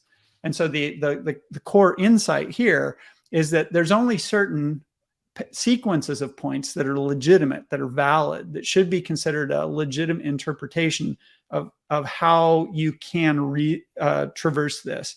And by basically taking all of those sequences, you can make a sentence, and then you can use a language model to determine if that sentence makes sense or not. And if it doesn't make sense, how it should be interpreted instead. Got it. So is it more like taking, let's say the green dot is the starting point with the XY or, coordinate, and then you have the middle is a yellow, whatever, is another XY coordinate, and then you end with the whatever the red dot is ending with another XY coordinate. Yeah. So you can see the sentence they start with, if you look in the row of white boxes, there's a green, yellow, and red dot, right? And so they're basically they're saying, here's our sentence. It has the green word, the yellow word, the red word. And that corresponds to this valid trajectory through the intersection, which is, if you look at the picture, the green dot, the yellow dot, the red dot. And then in the description on the left here, they're basically giving us an idea of how the meanings of these different words are constructed to make the tokens that are going to get fed into the model. Now, this stuff, it's completely synthetic. Like they're making up this totally synthetic language that describes paths through intersections and how you can connect them all together. And the thing is, language models are basically sequence to sequence models. They take an input sequence, they map it to a valid output sequence. And usually what you do is with a GPT, you feed a sentence in and it tells you what the next word is. That's how GPTs tend to get trained. You give them the first word of a sentence, they'll suggest the second. Then you put 2 valid words in for a sentence, it'll suggest what the third one should be, and so on. If you put a whole sentence in, it will give you back that whole sentence with whatever the next word is. And if you made an error in your sentence, it'll correct it as part of the thing. So one of the things you can do is you can put a sentence that has an error in it and it'll give you a correct sentence, which is very, very close to the sentence that you had. So the cleverness of this is like, how can we take this problem, which is basically cars driving through an intersection? It's a spatial problem. And how do we convert that into a sequence problem so that we can use this characteristic of sequences, language models, which are a language is an extraordinarily sophisticated sequence of words. And so how do we use this strength that this thing has to solve this problem we have of not properly understanding what's going on? Now, arguably, there are many different ways you could approach doing this problem. And the reason to do it this way, I would suggest, or what makes this good, is that they can draw on this very mature and very well understood set of models and training systems and whatnot, because language models today are pretty mature and they're pretty capable. And a generatively trained, a GPT style model, like it has some characteristics as far as like actually building it and training it and whatnot, which make it really good fit for the characteristics of this. And the only trick really is like, can you come up with a grammar that's sufficiently expressive and that's sufficiently easy to use and translate and all that kind of stuff, but which still turns it into a kind of language problem. And, with the 10.69.3 notes, one of the things that they said in that note was, oh, we changed the grammar on this. So, it's early days. They tried something and it wasn't, it had a hitch. It wasn't working as well as they thought it to. They probably found a bug in their grammar. And then they're like, we got to change the grammar. So they changed the meanings for some of these words in some way. And then they retrained the whole network, and then they got better results out of it later. Got it. Okay. So this sequence of slides is just basically walking us through, if you were a practitioner in this field. So this is not a presentation which is targeted at you and me. It's targeted at like trying to get somebody who would be interested in this problem into it. And I think the reason that the presentation takes the time to go into these details about how do you take this spatial problem and turn it into, is because it's very clever, right? So, somebody who is interested in working on this is going to look at this and say, That's really cool. Mm-hmm. It's a recruiting thing, right? Okay, so this is the slide. I left this in as a reminder to me. Ashok comes out at the end and he tries to, because even if you're even if you're a practitioner and you understand the material pretty well, you can get to this point in the thing and say, now, why would you do that? And Ashok basically comes out and says, hey, look, we had this problem. Sometimes you get these invalid interpretations, and the language model is a way to fix it, right? So that whatever interpretation that the car is coming up with for what it's seeing, it needs to be a valid interpretation. Like that whole blue lane lines going through the building across the thing, that's never valid. So that's a problem that the language thing, it totally solves, because all of the interpretations that can come out of this thing, they will be valid things. Like there will be no, oh yeah, you should cross through that building as an intermediate product. Got it. Okay, moving on to the next thing.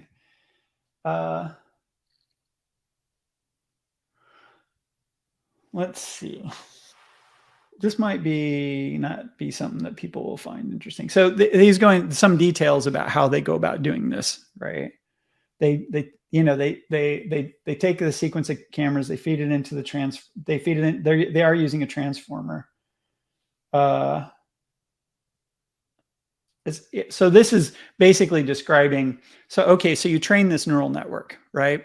Now you got to use it in the car. So how do you quickly interpret what the car is seeing, translate that into an intermediate product that you can feed into this network, and then get an output product from the network that you can use to validate the car's understanding. So this is basically technical details about how the neural network architecture that runs inside the car is doing this trick. Good. Okay. So at this point, we move on to a different part of the presentation. So the next section of this, the language of lanes things, it kind of segues into a discussion of like how they are optimizing various tasks that they do as part of FSD to make them take fewer resources in the car or produce better resources, where resources in this case is the compute. Like how many compute cycles does it take on the hardware that's in the car in order to achieve a particular objective? So like anybody who's worked in the software space can tell you that you can optimize something, and sometimes you run an optimizing compiler and the code gets smaller and faster. And sometimes you refactor the code, like you describe the problem in a slightly different way. That's a different kind of optimization that you can do, where the resulting code is smaller and produces better results when it runs. So of course, when we're talking about the car, we're talking about, this is an edge device. This is a system that's out in the world, and it's got a finite compute budget that it has to run. And you have 2 of these FSD chips on there, and all the algorithms and all the neural networks that you're running on them, they have to run in real time. So, every second you've got, 144 tops of neural network compute, and you've got so many cycles on the CPUs and GPUs that are also in there. And whatever algorithm you use, it has to run inside that. So one thing that you can do to get better mileage, to get better use of the hardware you have, is you can refactor code, or you can come up with various optimization schemes that do exactly equivalent things that just happen to take fewer compute cycles. So the next part of this presentation, this gentleman is talking in some amount of detail about how they go about doing various kinds of optimization. Now, once again, this is a thing for somebody in the space. We'll look at this and see that Tesla is doing this kind of optimization with these kinds of tools. This is maybe something that if you're sitting in the audience and you're a practitioner, this is something you have experience with, or something that you find interesting, or that might sort of persuade you that Tesla's serious in this space and maybe you should come work here if you find this stuff interesting. So they start out by talking about how, some optimizations that they do for the FSD lanes. I don't actually remember the details of how. Oh yeah. Let's see if I remember the context for this. Embeddings. Yeah, so what's the right way to describe this? So a lot of neural network algorithms, they consist of components that you run sequentially, and then components that are actually the big matrix operations. So the FSD hardware has a really big matrix multiplier that runs really fast. That's the thing that provides them 144 trillion operations per second. Now, any neural network that you're going to do where basically it's just these big matrix operations, this is going to run incredibly efficiently on TRIP. The TRIP is the neural network processor that they've got.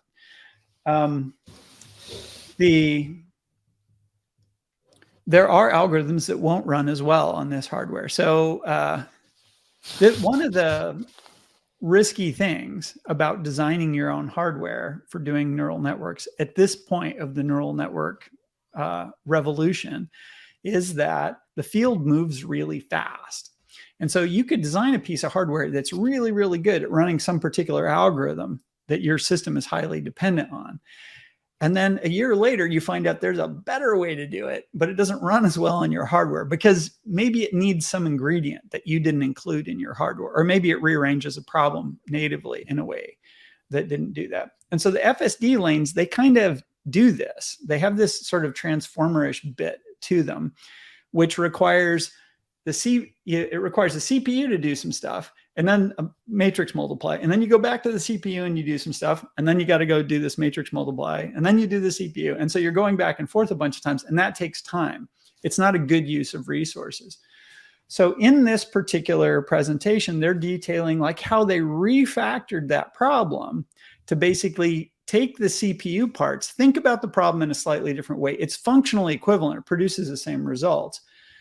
But we're taking the CPU, we're re-envisioning this thing in a way where it'll all run on the matrix multiplier.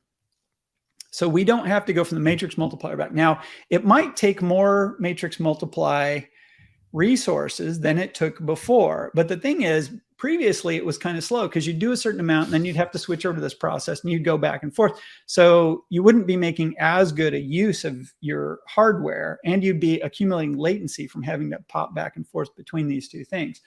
So the description that we're seeing in this presentation is how they went about refactoring the problem in order to get it all to run on the matrix multiplier. And it's really clever, and I wish I could explain it quickly in a video, but this is going to get really long and become very not understandable if I try to get into it. But the thing is, there are a lot of heuristic operations, things that you want to do in like a conventional program that are difficult to translate into matrix, into just brute force matrix math, which is what the TRIP process is really good at. It's really good at just brute forcing these giant matrices. So it takes a significant amount of cleverness to figure out, well, if I'm going to get the CPU out, like how can I trade? And just to put it in perspective, the matrix multiplier is like 10,000 times faster than the CPU in terms of operations. Like it's just extraordinarily faster. So the thing is, even if you take something that the CPU would have taken, say, 1,000 cycles to do, and now it takes you 10,000 cycles or 100,000 cycles. Like initially that sounds like that's a loss. But the thing is, you're now running it on a piece of hardware that's got like 10,000 times as much performance. So even if you take 100x hit on your efficiency, you still come out way ahead because you're running on something that's 10,000 times faster. And essentially what they did was they refactored this algorithm to do essentially that trick. They did some things that normally you wouldn't think of, like this is a good way to do this algorithm, except for the fact that it allows the entire algorithm to run on the part of the processor which is the fastest, which is just like literally 4 orders of magnitude faster than the part you would have had to use otherwise. So incidentally, this is the kind of thing that if you're making hardware for, right, if you're doing the next generation version of the chip, you're like, yeah, it would have been nice to not have to jump through all those hoops in order to get this to run really fast. Now, this is a very clever optimization, but it takes a significant amount of engineering effort in order to get it to do that, right? And it's maybe less efficient in certain respects than you might want. So ideally, your hardware would just be able to do this. So, it's conceivable that one of the reasons we haven't seen hardware 4 yet is because late in the development of hardware 4, they realized they were going to want to do this or do something like this. And they're like, oh, we got to add that back in. So you go back to the drawing board and you add the hardware to support this new thing. Like I said, there's a certain amount of risk in designing highly optimized, and the trip processor is highly optimized for doing these kinds of neural networks, that if you get an algorithm that doesn't quite fit, you're just completely, like, you just can't run that algorithm, or you have to do this thing where you jump through a lot of hoops to get to map it onto your hardware. So they're cleverly jumping through some hoops here, and they're getting some good results out of it. But ideally, you would want to not have to do that. You would want to add in the little bit to the hardware that basically smooths over this operation that you didn't think of when you built this a few years ago, because nobody was doing this kind of thing, say. So Got it.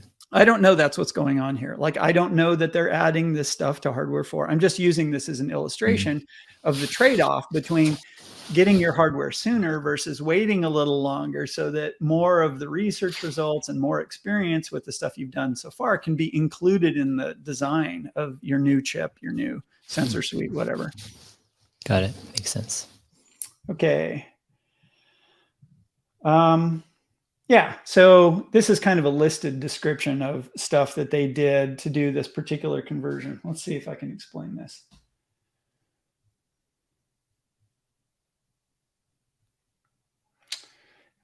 Do you want to know what all this stuff means? Maybe just high level. It doesn't have to be super detailed. Yeah, so they had to come. So softmax free attention.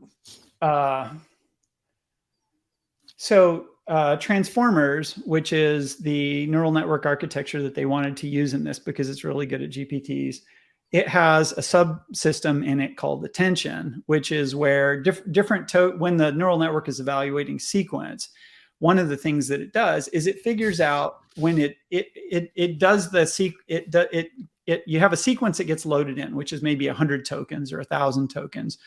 And it proceeds through multiple steps of this transformer to the output until it gets transformed into the final version. At each stage, the subsequent interpretation of the token in that particular slot has a dependency on the other tokens, based on their position and their meanings and that kind of stuff. That mechanism is called attention. Attention uses softmax, and softmax is basically this. It's this way of describing a set of possibilities, of categorical possibilities. Like, say there's 100 possibilities. I want to assign a probability to each one of those and then weigh them all together. The reason that you have to do this kind of convoluted thing is you can't just pick one of the outputs. You have to sort of have this smooth transition between the different choices, because when you train a neural network, it has to be a continuous function that you can do back propagation through, that has smooth gradients. So you can't do these like total non-linear, non-reversible operations. So softmax is kind of a way of making a choice between a bunch of things and doing it in a smooth way, where all of the input choices have probabilities. Okay, so softmax is kind of it's not a good fit for the hardware that they're running on. The softmax part of this needs to run on the CPU. So this is one of those things where they had to run on the CPU before the softmax. So instead, what they did was they devised a different way of doing attention, which is, like, as I mentioned, it's a critical capability of transformers. In fact, it's kind of the most important component of what transformers bring to the overall neural networking thing. And they came up with a way to do it without softmax. Should I do that for all the rest of these? No, actually, let's just we'll just breeze through this. Yeah. I mean, this stuff is super fun to talk about, but I don't want this Yeah. video to turn into 3 hours that only like 3 of people in the audience are going to enjoy. Yeah. But yeah, so they had a looping construct. They got rid of that. So because you don't want to do looping, you want to do these bulk, one big matrix to another big matrix. You don't want to iterate through a loop where you have to make a bunch of choices of going like that's an inefficient use. And then tiling and ballot match is another, it's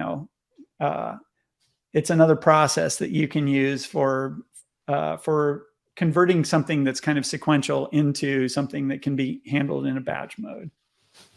So then these other categories, improving int A accuracy. So the trip processor and the matrices that the FSD hardware does, they're all of the weights and the core multiply operations, they're all done in an 8-bit format. So 8-bit is a very small number. It's a byte, and it's the smallest kind of digital representation of a number, which is commonly used. The great thing about it is it's only 8 bits. So multiplying 2 numbers, adding 2 numbers in 8 bits, you can do it really fast. It takes very little hardware. It takes very little power. The trip processor is basically designed to do all of its heavy lifting in 8 bits. Now, 8 bits kind of has a problem in that there's only 256 values you can get out of it. So if you do lots of sequential operations in the 8-bit domain, you have to keep an eye on the intermediate products to make sure they don't underflow. Like you don't get any mathematical results that exceed 255, and you don't get any that go negative or go below 0.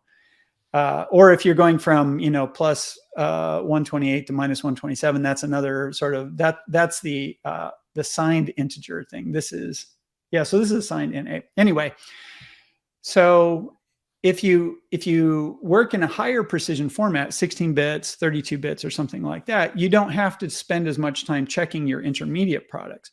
But the thing is, the computation that is necessary to perform those operations at the hardware level is very substantially more energy intensive, and it takes a lot more silicon real estate to build that hardware. So what Tesla decided to do, and this is absolutely the right decision, is when they build a neural network and they train it and they get it working, they take that neural network before they put it in a form that runs on the car, and they go through a process called quantization, which is basically where you change the algorithm and the intermediates in a way that you can run it using smaller representations.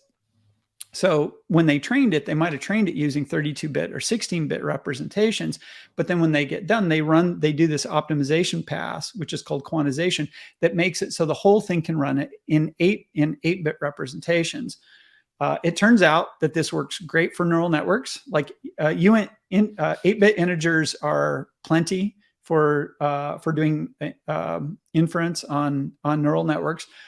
It's not a good format for doing training in generally. Dojo is going to have they have a CFP8 format, which is kind of a hybrid where it's better for training. It has some complications for using it, but it's better than a strict UINT. And they will use that for training on Dojo, which is actually going to be one of its major advantages over existing hardware, is its ability to work at 8 bits also for training. But today, like when they run their GPU cluster, they'll be training at 16-bit floating point.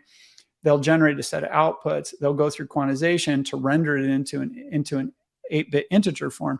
Frequently, when you do that, there's various kinds of things that you have to watch out for, and so that your translator that does the quantization will efficiently do the conversion, and it will do it in a way that won't cost you much accuracy.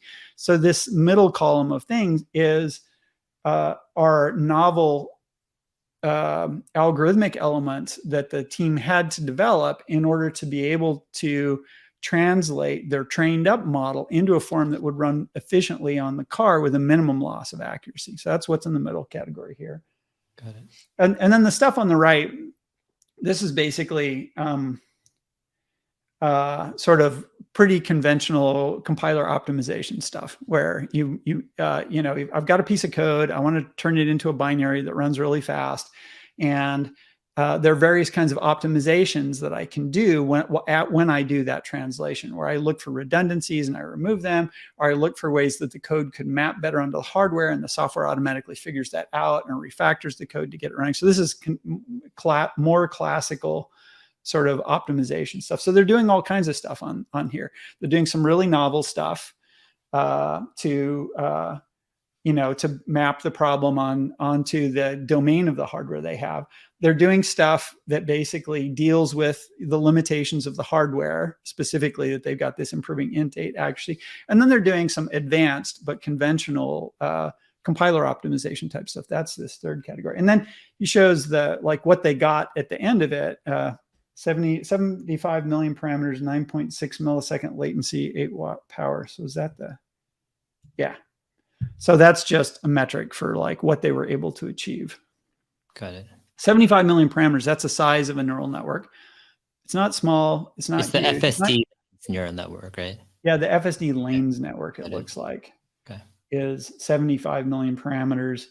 It runs in 10 milliseconds. It has 9.6 milliseconds latency on whatever the subset of the hardware is, and it takes 8 watts of power to run.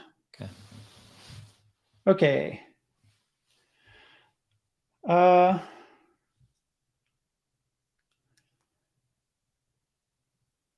Yeah. So, what's a good explanation for this stuff?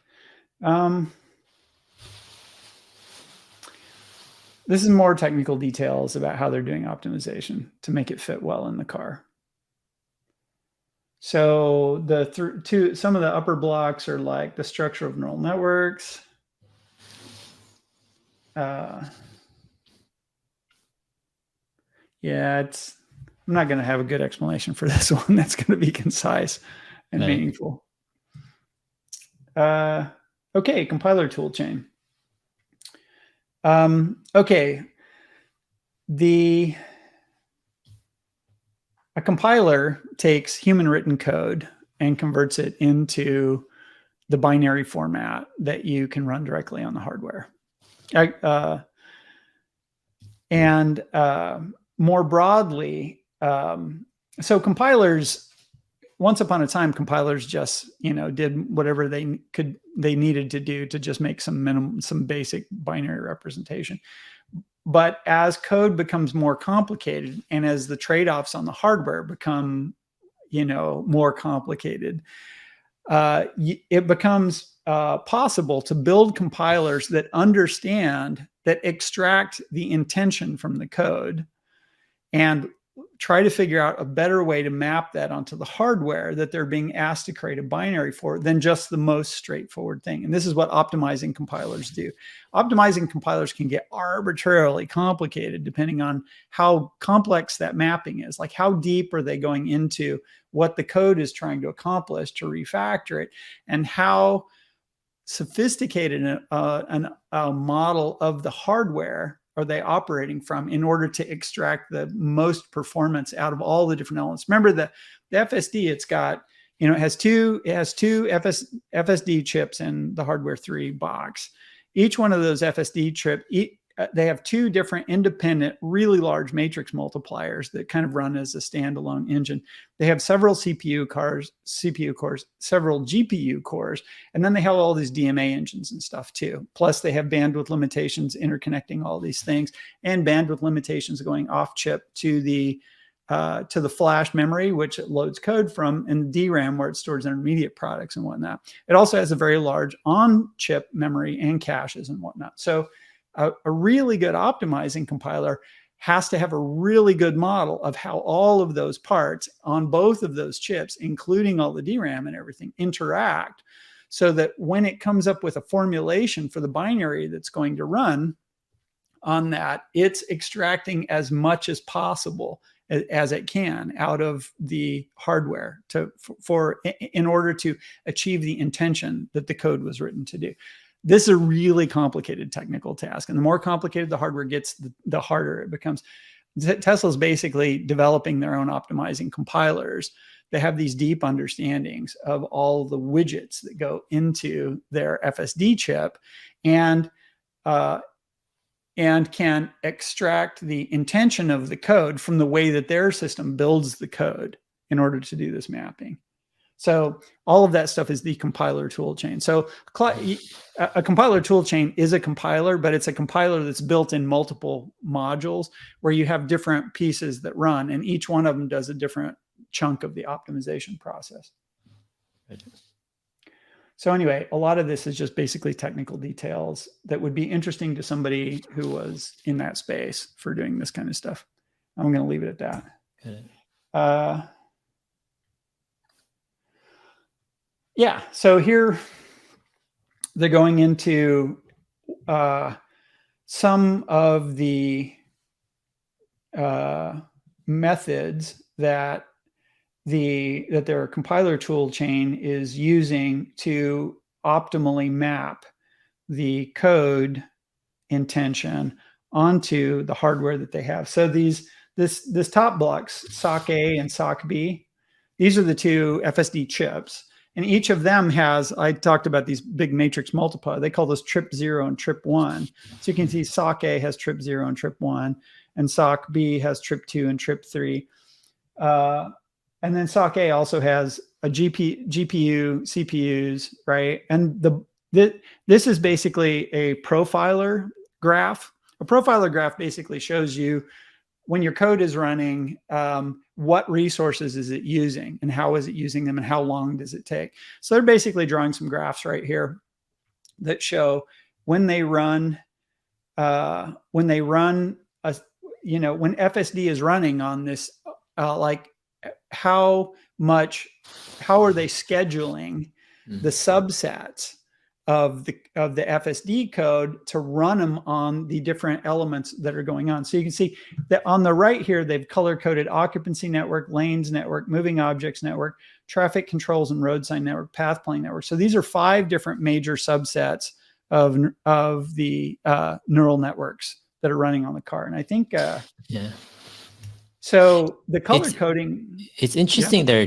They're getting more into path planning networks. So, I mean, before planning was more, it seems like it was mostly heuristics, and then is this kind of more of so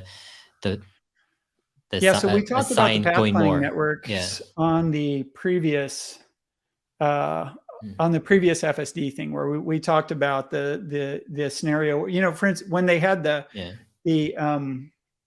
pedestrian crossing and we had the car crossing, and you had to make the decision about, like, would you turn in front of the pedestrian, after the pedestrian, but in front of the car or after the car. So that's a path planning thing. And in the process of searching through the tree of possibilities, some of the evaluations that they do are small networks that basically give you an evaluation of, like, the goodness of this choice, given all the context that goes into it. So those are part of the path planning stuff. Got it. Yeah. The path planning networks also, they include the new networks that, like, deal with, I forget the terminology, but what a human driver would do, or comfort to the human. Like those networks as well, right? Actually, I don't know the exact terminology that Tesla uses to describe these things.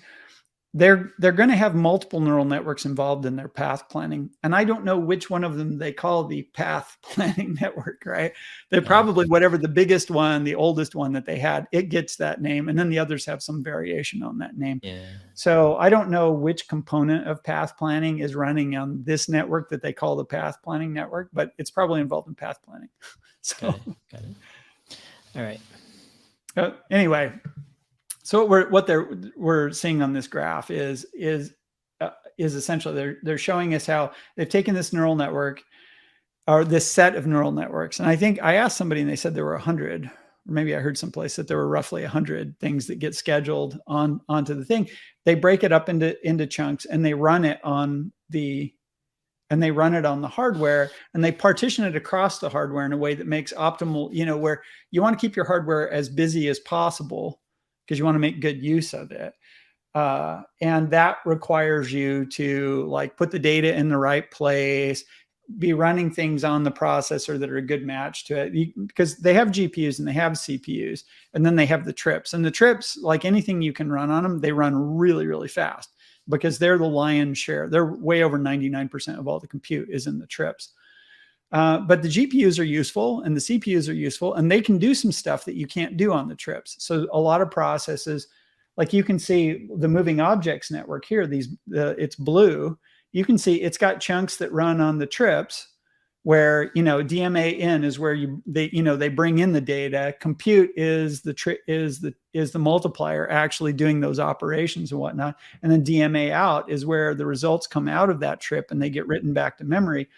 And then you can see after the DMA out, you can see that the CPU does a bunch of operations in blue, or the GPU does a bunch of operations. And then there's some CPU operations at the end. So they've basically taken this network and they've broken it up into some parts that run on the multipliers, the trips, some parts that run on the GPU, some that run on the CPU. And apparently the flow is first we toss the heavy lifting into the trip, right? And trip 0, and we've broken the problem up. So some of it runs on trip 0 and some runs on trip 1. And then as we get the output products, those outputs go to the GPU, and the GPUs do the part that the trips can't do. And then the CPUs do the final thing and probably do the mapping into the set of parameters that are used by the heuristics, or they might be doing the heuristic work itself that contributes to basically making the decisions for how to control the vehicle. And similarly for the other things, the occupancy networks, you see the same thing with the orange kind of waterfall. Mm-hmm. And we can also see that you can kind of see how they break up these two things between the two SOCs. So there's the two FSD chips, SOC A and SOC B.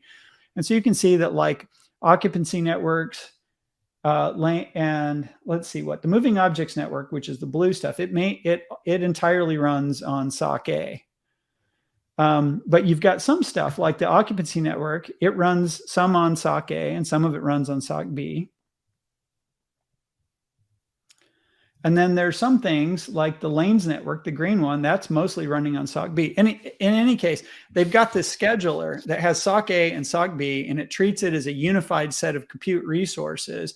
And then it figures out how to take what it's trying to do, like all of these different neural network tasks, and then distribute it optimally across the hardware that is available inside the car. So you get the results as quickly as possible with the least power and the least, sort of latency and so forth.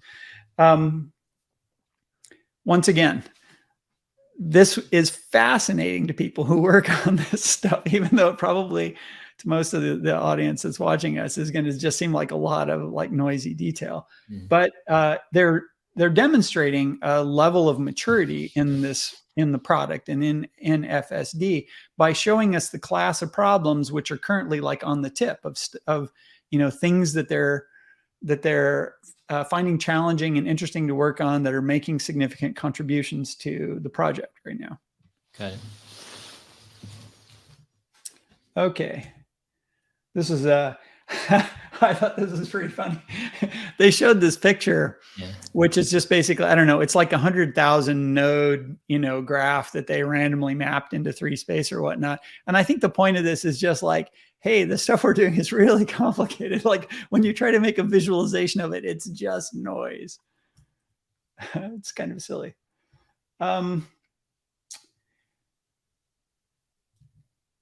Okay. This is auto labeling. I think what we get walked through on auto labeling here is, so they've got a set of, auto labeling does a bunch of stuff, right? It's a complicated process because they take these clips from the car and they have to go into this machine that sort of pre-digests them by running back and forth over all the video and correlating the video from all the different cameras together. And because it's trying to build a ground truth. And then once it constructs a ground truth, it wants to take that ground truth and use it to label all of that video that went into it. Then it's also got bits and pieces that are going to be, human interfaces so that operators can see what's going on, debug it, figure out when something, review the output product and make sure that it makes sense and all that kind of stuff. So how to provide supervision from over 1 million intersections. Okay, so supervision is the neural networks, almost all the neural network training that Tesla does, the large bulk of it is supervised training. In supervised training, you have a neural network, which is a box that's going to go into your system. And you have decided this is the kind of input I'm going to give it. And this is the kind of output I want to have come out of it. And the way you train it is you take lots of examples of inputs and the correct output, the output that you want, and you use that to train the network. You give it inputs, and the neural network, as it's being trained, it'll guess what the output is based on what it knows so far, and then you compare that to the output you want it to produce, and you provide an error signal that goes back through the neural network, and it adjusts all the little weights. So you do this a lot of times. You do this for all of your training samples, and that's how you train up a network. So this question here, how to provide supervision, is basically how do we have 1 million intersections that we have a lot of data on, that our fleet has gathered. So how do we use the auto labeler to use that to create the labels, the training data that we need? That's what this phrase means. And that's what we're going to get walked through here. Got it. How are you holding up? You need a break? Good. Actually, no, I'm holding up actually pretty good. Yeah. Okay. Do you need a break, or you okay? No, I'm doing okay, but okay. I don't, know at what point my audience is going to nod off. This stuff is super exciting to me. So yeah, no, this is you're getting into some good stuff here. So yeah, people watching can always pause, come back. Yeah, they can take a bathroom break on their own. Okay. So this is an interesting question. So now the auto labeler, it does all kinds of stuff. Like, this is not the only thing the auto labeler does. So in this talk, we're getting walked through just like, how, intersections are a thing. They're a complicated problem that we're dealing with right now. We have this language of lanes thing. We have these other things going on. We have a vision on top of the language of lanes. We have the vision network that has to look at an intersection, try to understand what's going on. So in order to train all of these neural networks, we need lots of good ground truth. We need lots of training data. And the auto labeler's job is to basically take the raw input that you get back, all of these 8 camera video clips that come from the car, and turn it into ground truth, and turn that ground truth into labels you can use for training neural networks. So, okay. So on this slide, we're getting, we're 4 slices in time: 2018, 2019, 2020, and 2021. How were they generating supervision? So like back in 2018, they were working in image space, which is they didn't have 3D. All of their labels were in the camera's field of view, right? So it's telling us, they didn't have a 3D label. That's unknown. The reprojection. So this is how accurate, how accurate is your label going to be when it's projected back out into reality? So these are basically, this column underneath here shows characteristics of this labeling process, and whether the green ones are good, the red ones are not good, the gray ones are kind of intermediate. So you can see in 2018, they've got 1, 2, 3, 4 red ones and 3 green ones, right? In terms of like criteria you would use to evaluate how good this procedure was for labeling data, right? So in 2019, they called single trip. So I guess single trip is a car traversing some scene. It looks like they're integrating all of the cameras, right? And then, so they're generating some ground truth from that, and then they're pushing that back to labeling. And using this approach, they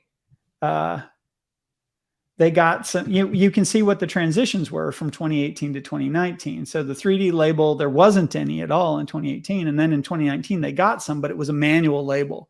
Like in 2019, a human being had to go in and say, oh, that's a fire hydrant. The system wasn't automatically identifying the fire hydrant and labeling it as such. So it would generate the 3D, but a human would have to look at the scene and label all the objects in the 3D space.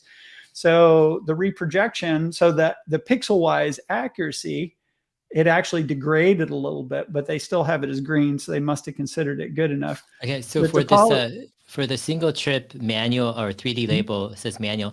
So is this talking about 3D labels in specifically, or?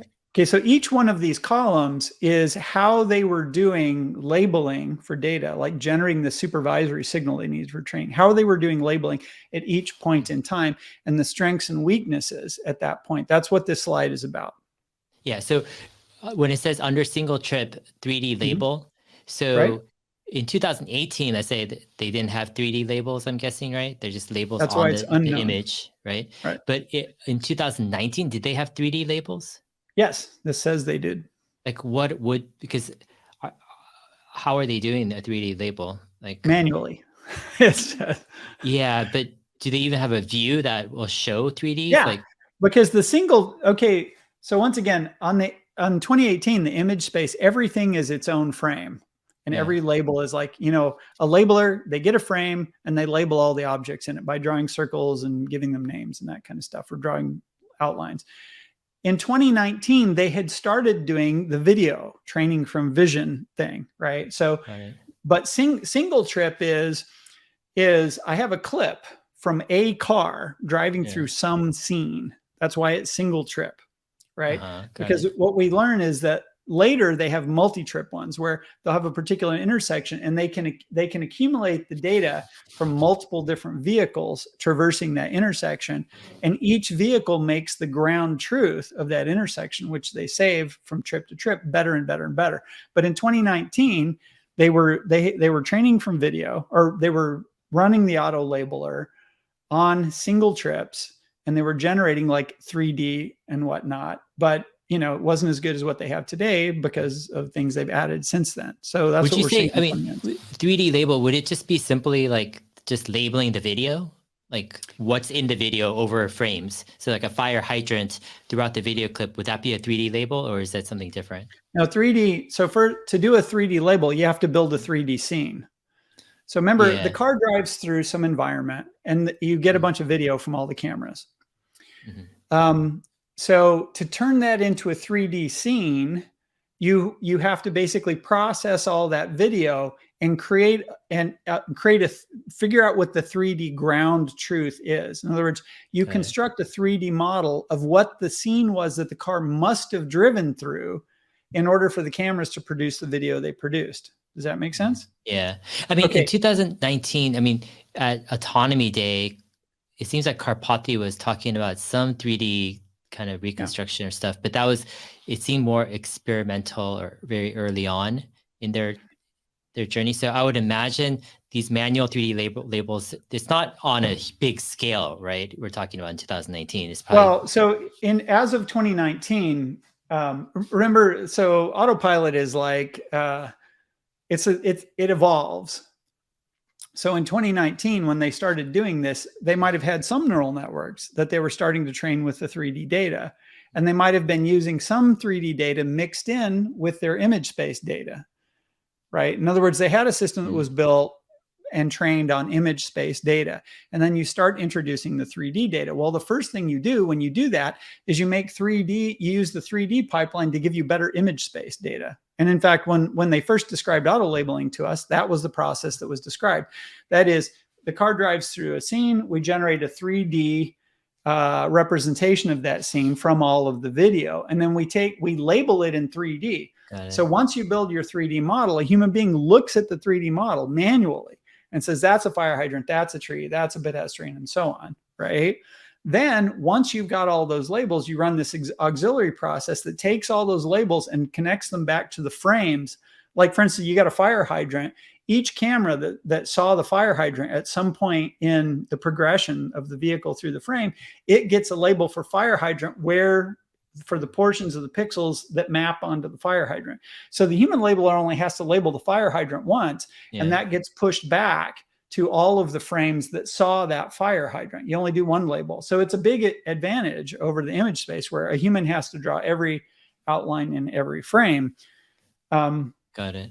But the thing is, at that point in time, you're probably pushing that back to your images, and you're still using the image space data to train your neural network, right? Because that's what you've been doing. So that's the quickest way to get this on board. But as you get more and more 3D data, and later when you go to BevNets, so you have a top-down view that you also want, now those 3D labels are also useful because they are supervision for the BevNet training. Got it. Okay, so let's talk about this 2020 top view, I guess the BevNet view.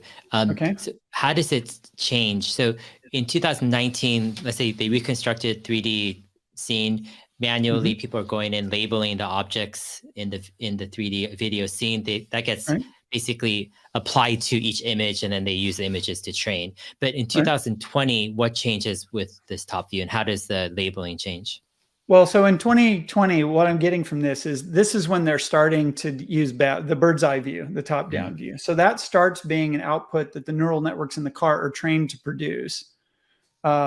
So, they're just basically, each one of these are not like major, phase changes. These are 4 points in time, and they're showing us what they were doing at that point in time, right? So there's a progression between them, but that's probably the way to take this. So anyway, in 2022, at some point, they're doing the BevNet thing, and they describe the 3D label as aligned. And I'm not sure how to interpret that.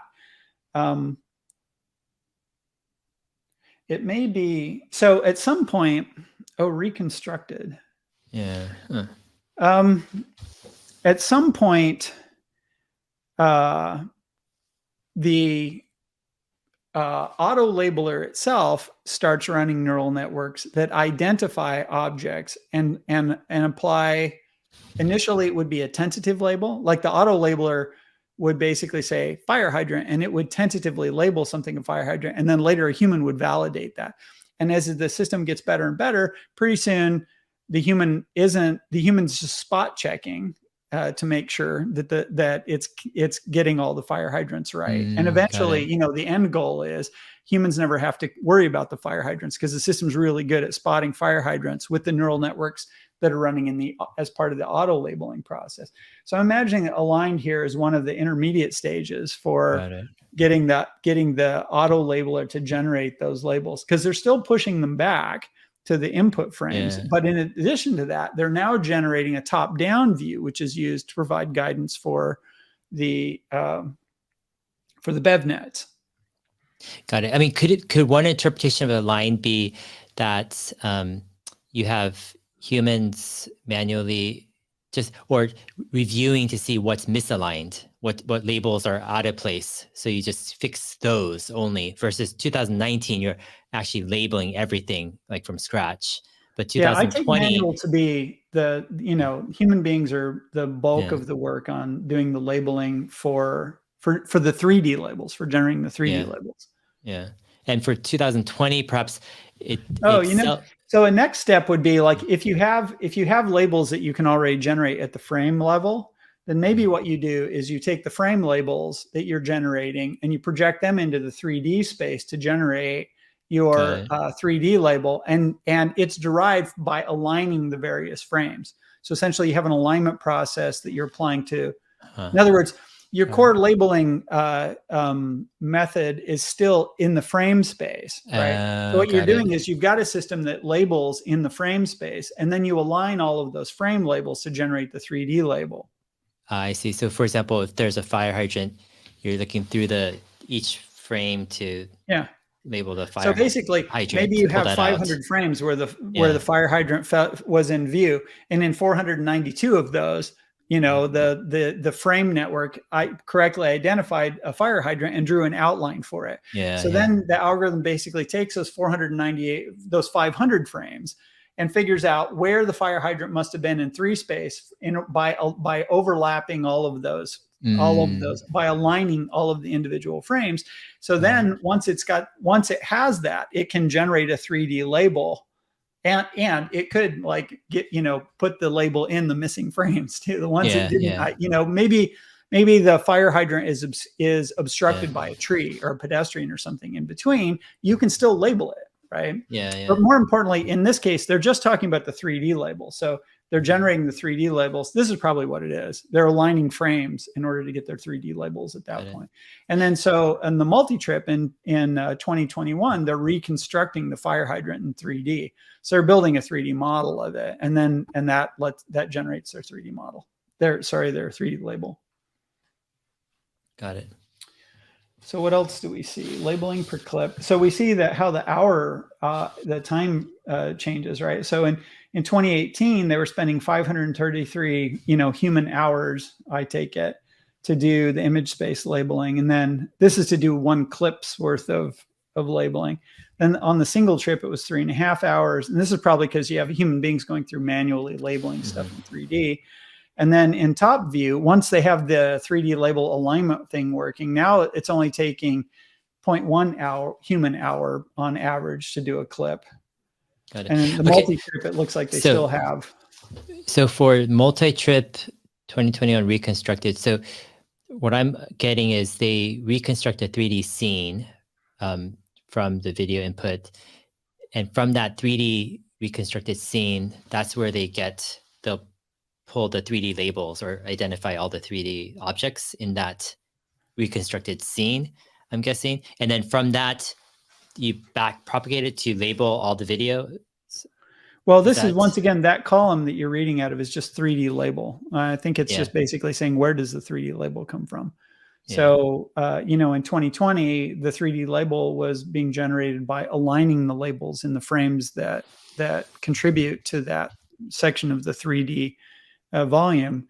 And in 2021, now they have multiple trips. So in addition to having, the views from one car, you have views from other cars at other times traversing the same intersection. And so they've got even more data, including maybe seeing the fire hydrant from various other angles than just the ones from the one car.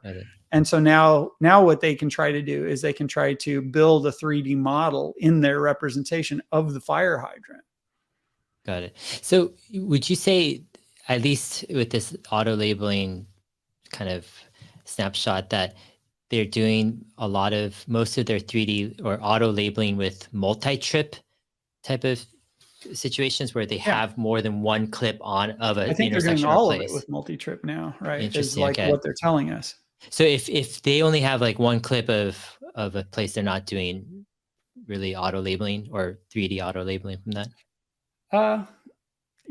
What places are they only going to have one?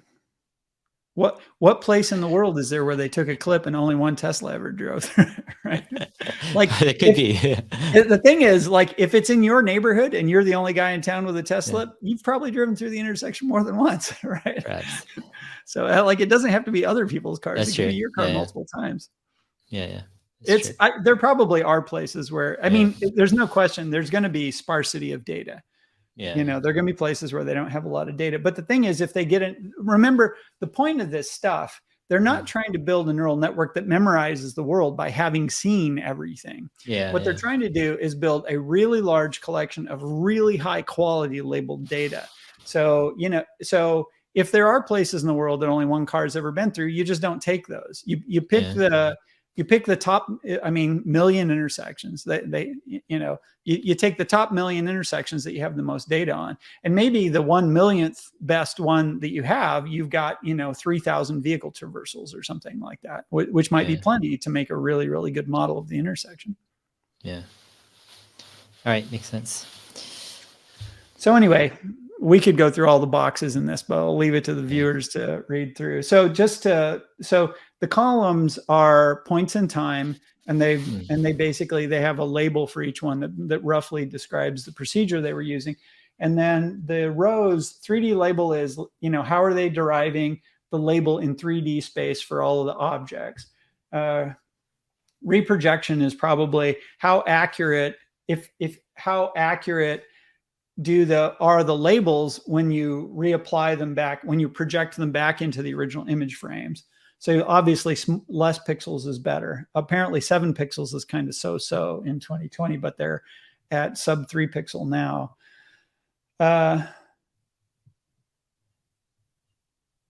So topology is probably how this is the extraction of the lane interconnect topology, right? So, they, in 2018, they had local, went to the trajectory, but, because your knowledge of the topology depends on what lanes the vehicle actually took in the one clip, because this is single trip, right?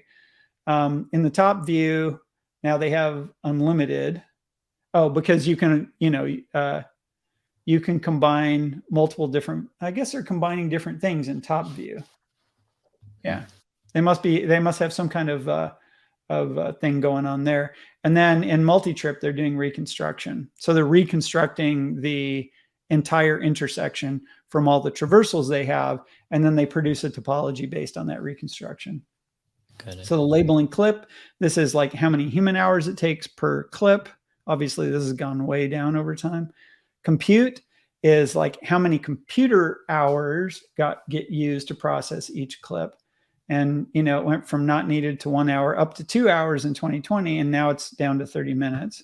Scalability. So this is, you know, how much more stuff can you do without having to add more people, right?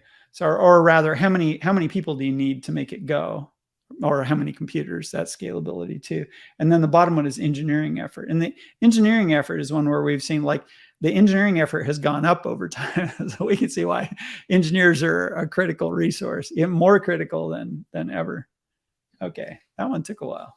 Do you think that engineering effort will go down eventually for auto labeling? I think the engineering effort going higher is probably a function of their ambitiousness. So my guess is it probably stays very high until they feel like auto labeling has gotten about as good as it can reasonably get, and then, you know, then it'll get less development and become more of a straightforward production refinement process. Got it. 5 million hours of manual labeling turns into 12 hours on cluster for 10,000 trips. Wow, that's pretty impressive. I didn't notice this the first time around. 5 million hours of manual labeling is now 12 hours on the cluster. And that produces 10,000 trips worth of clips of data. Wow. So now, probably in these following slides, we will find out how good our guesses were on the previous slide. Okay, steps to solve automated 3D labeling and multi-strip reconstruction. So they're walking us through multi-strip, which is what they do today, right? They extract a trajectory using odometry. So odometry is like, you know, the IMU and wheel turns and that kind of stuff. And then they're telling us what the resources are, what they look for, and what the output is. 6 degree of free trajectory at 100 hertz, 3D structure and road detail, camera sensor calibration. Okay. So the next step is multi-trip reconstruction. So then what they're going to do is they're going to take multiple trips and they have to align them based on common features, right? So they do course alignment, pairwise matching, joint optimization, and surface refinement. So these are all just basically different heuristic methods that you would apply to, you know, these you've got these overlapping data fields, but they're slightly, they're not going to match perfectly because, you know, there's some error rate on each trip that goes through. There will be distortions and misinterpretations and that kind of stuff. And so you want to go through a process where you take these and you overlay them on one another and you average out the errors. So how do you do that? You know, course alignment, pairwise matching, joint optimization, and surface refinement are the techniques that are being used to do this. And then they're giving us a sense of how much resources it takes. 1 to 2 hours per reconstruction. Wow, that's pretty fast. Okay, another step, or maybe this is just they're showing us a completed result. Is that right? Yeah, okay, so this initial shot is like, we have a couple of cars that we are aligning. We have 2 or 3 trips. And then this other one is, okay, now we've taken a lot of trips, not just over a single section of road, but multiple sections of road. And now you can see that we've managed to build a fairly detailed model of a lot of road and its interconnect and multiple intersections and so forth, right? Still at the same step. Okay, auto labeling. So the reconstruction is they do all of that alignment, right? And then they've built a data structure, which is the output of all of that alignment, which is a 3D map of the static structures in that environment that they can now label and use. Quick question about the align. So reconstructing, when they have multiple trips, is that reconstructing and just aligning all done automatically? Like it's automated, of course, right? Yeah. I'm guessing. So that's what this stuff, they don't list any human hours on this. Yeah. I'm imagining that it's probably the human effort that goes into this is probably engineers like this, like, oh, that didn't work well, tracking down the bug and fixing it. That's probably the human effort. Okay, so could you actually go through these steps for what you can gather from them? So course alignment, that's basically the lanes, I'm guessing.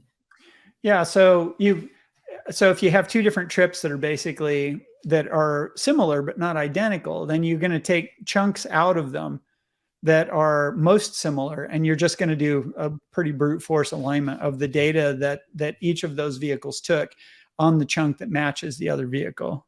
That would be course alignment. So pairwise matching, that'll be, so say that you've got dozens and dozens of vehicles, right, that have traversed one particular section. So pairwise matching is a process of refinement where you take two and you match, and you essentially you take two of them and then you reconcile their differences. And so the output is another one, and you bring another one in, and then you reconcile those differences and so on. So each time you're matching two pairs of cars or lanes or objects or just anything. It would be roadway sections that were traversed by a vehicle following approximately the same trajectory. Okay. Joint optimization. So joint optimization is different from pairwise matching, where basically you take all the data, you stack it together, and then you run a heuristic across it that averages out all of the variations between it, but it treats it as a whole stack. So probably these two processes, pairwise matching and joint optimization, are going to produce, slightly different takes that have strengths and weaknesses. And then you can go through reconciling those two. Surface refinement. So surface refinement, I don't know how to interpret that one. I imagine it's referring to the road surface.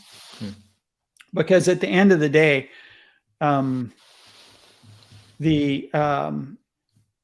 the vehicles see, what you see as a surface, whether it's the surface of a tree, the surface of a building, or the surface of the road, the thing that you see is a reflection of light off of something, and that something is a planar surface, or it's a surface with some kind of shape. So my guess is they're probably going through a process here where they've done all of this alignment, and now they want to increase the resolution of the result that they have. And so it may be that the earlier stuff is done at lower resolution, and then at this final stage they dial it back up to the resolution that they want to have for doing their labels. Got it. Okay. Yeah. Incidentally, I'm speculating on a lot of this stuff. Yeah. I listened to the dialogue and I got it on the first pass, but I didn't attempt to memorize what he was saying about all the individual bullet points. So if I go back and look at it, I'll probably find some errors here. Okay, auto labeling. So this is like what we talked about before. So once you've done the reconstruction, now the auto labeler itself does auto labeling, where it's got its own neural networks that it runs across the internal representations in order to come up with the labels that it's going to apply, the 3D labels that are applied in the reconstructed ground truth. Okay, so James, I want to take a step back a quick second. So what does this let's say reconstructed auto labeling, what does it do to the neural network's ability for vision, right?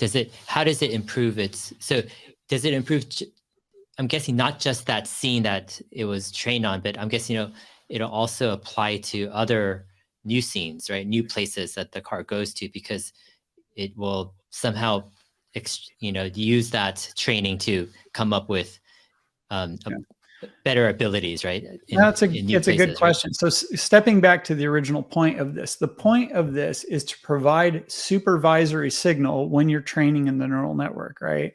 So you want it's Karpathy, he comes back and he beats on this thing that the training corpus, the data you use to train is your neural networks is a really important component, frequently overlooked. Architects of these systems, we get really into the shape of the neural network, the hyperparameters you use for training the neural network, and that kind of stuff. And Karpathy frequently points out the data is really important. You want a large, clean, diverse data set Like you want lots of examples. You want them diverse. You want them to have as much variety as you encounter in the real world, as much of that as you can. You want to capture. And this is the thing the auto labeler, I mean, first of all, you want lots of data, and all that data needs to be labeled. It needs to be diverse, which means you need even more data, because in order to capture stuff that's rare, you have to digest a lot of data so that you've got a decent number of representations of the uncommon stuff. So that makes, essentially the volume you need to ingest and label even larger. But at the end of it, you need really good labels. Every bad label that you have in your data is going to cost you like 1,000 good labels. Like it takes so many properly labeled samples to overcome one improperly labeled sample. So a really important part of this whole process is quality control, is knowing like we're ingesting an enormous amount of data, we're labeling it. How do we do quality control, so that every single label is as good as it can be? Well, automate it, right? Make it as automated as you can. You want this torrent of data coming in, and you want computers to go back and forth over it using some very consistent, very, reliable, well understood process for generating those labels. And then you use those labels directly. So all of this stuff, the auto labeler is about automatically labeling data so that you have lots and lots and lots of good, clean, diverse, properly labeled data that you then use to train your neural networks. The more your data is clean and diverse, and the more it is the case that you have plenty of it, the better the accuracy of your neural network is going to be when you train it. So what this does is this provides the raw material that the training process needs to do to make the neural network accurate. Okay, so basically, through these reconstructed 3D scenes and auto labeling, we get more accurate labels, right? What you get, you get the ultimate is you get more accurate neural networks running in the car, because you had accurate labels on lots of diverse data that could be used to train those neural networks before you put them in the car. Yeah, so the more accurate labels from these 3D reconstructed scenes are being fed into the training of these neural networks to improve their accuracy. The auto labeler makes the training corpus. Yeah. The training corpus is a set of data that you use for training neural networks. And remember, the training a neural network is, I have an input and I have the correct output, the output the neural network should generate. And I have lots and lots and lots of examples of those for every single neural network that I'm going to train. So lots of examples might be like 1 million. So I have 1 million or 10 million or 100 million inputs with accurate outputs to go with it. And I'm going to use the combination of that input and that accurate output to train the neural network, right? So I need lots and lots and lots of those. And once again, the point of having a lot, it might be that there's a perfect or a really, really good, like 1 million examples you can use to train a neural network. But for some of the things that you want in the training corpus, some of the examples are going to be things that are uncommon in the real world. So the auto labeler is going to train, it's going to generate a lot of labeled data, a lot more than you actually need for the training, because the statistically rare things need to be overrepresented in your training corpus. And as a consequence, because they're statistically rare, you have to capture and label a lot more data to get enough of those. So this is probably one of the reasons, like one of the things we learned on AI Day this year was that they throw away a lot of data. They have a 30 petabyte storage cluster that they use for storing all kinds of stuff. And some of that is raw input that goes into the auto labeler. Some of it is the intermediate product. Some of it's the final product. And some of it's the training corpus. Well, they don't need to keep all of it. But for instance, my auto labeler might generate 10,000 for each of maybe 10,000 different things that I care about. I might have, many thousands of examples, or millions of examples that I'm going to use for training.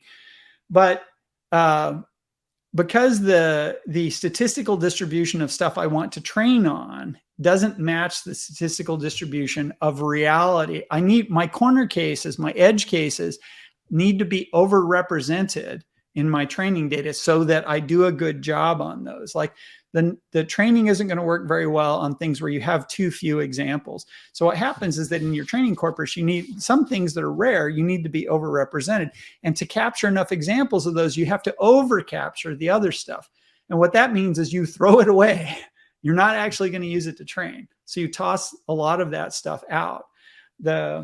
And over time, as they get further and further down the curve of needing more and more edge cases and that kind of stuff, you know, one of the things that's going to happen is that of the data that the auto labeler generates, they may find themselves using a smaller and smaller proportion of that at the end as things go on.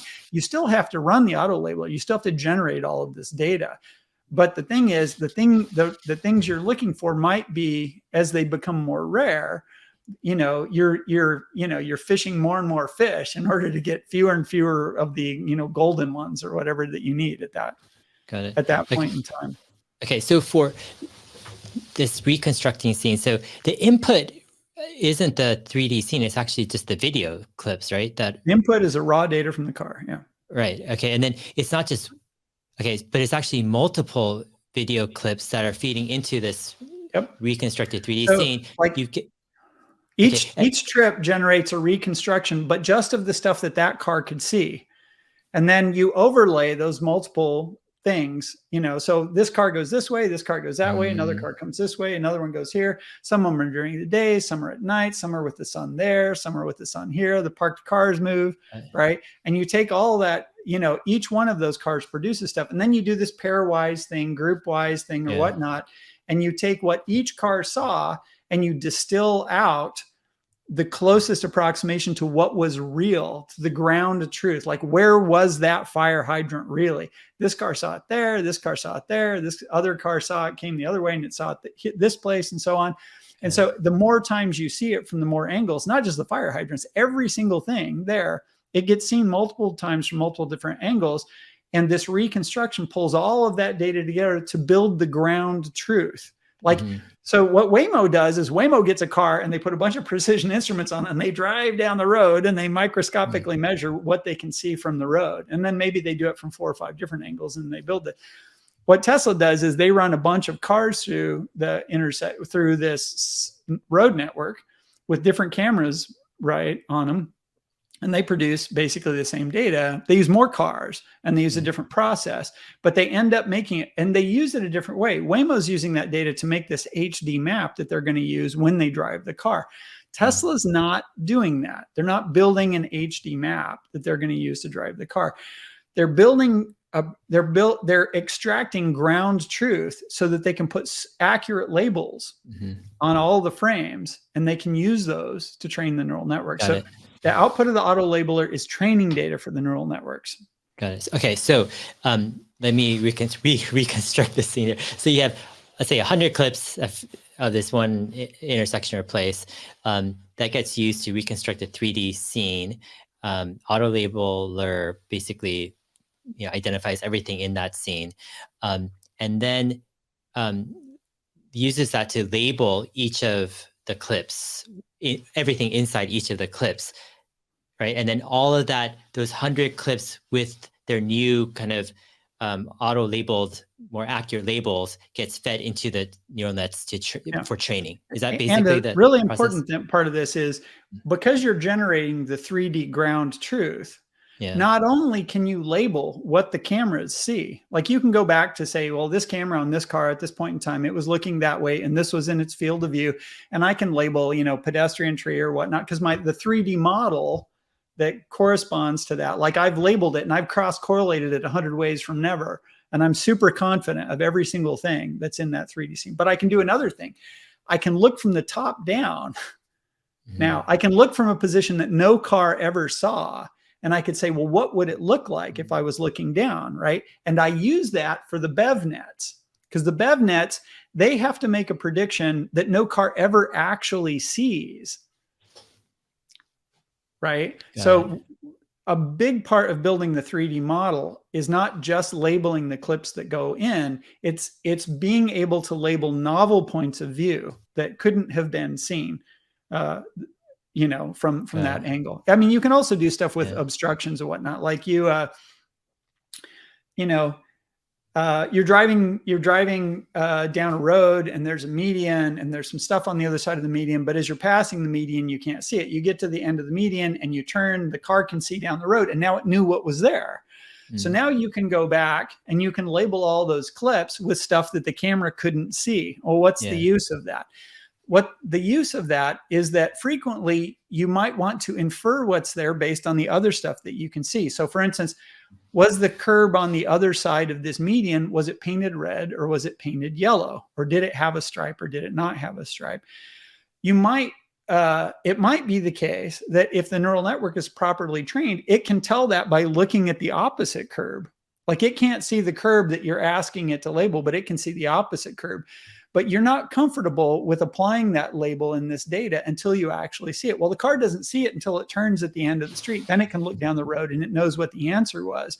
But when you do the 3D scene reconstruction and you go back and you label the scenes that the car saw as it was driving along, even though it couldn't see that curb that you want to label now, you saw it later.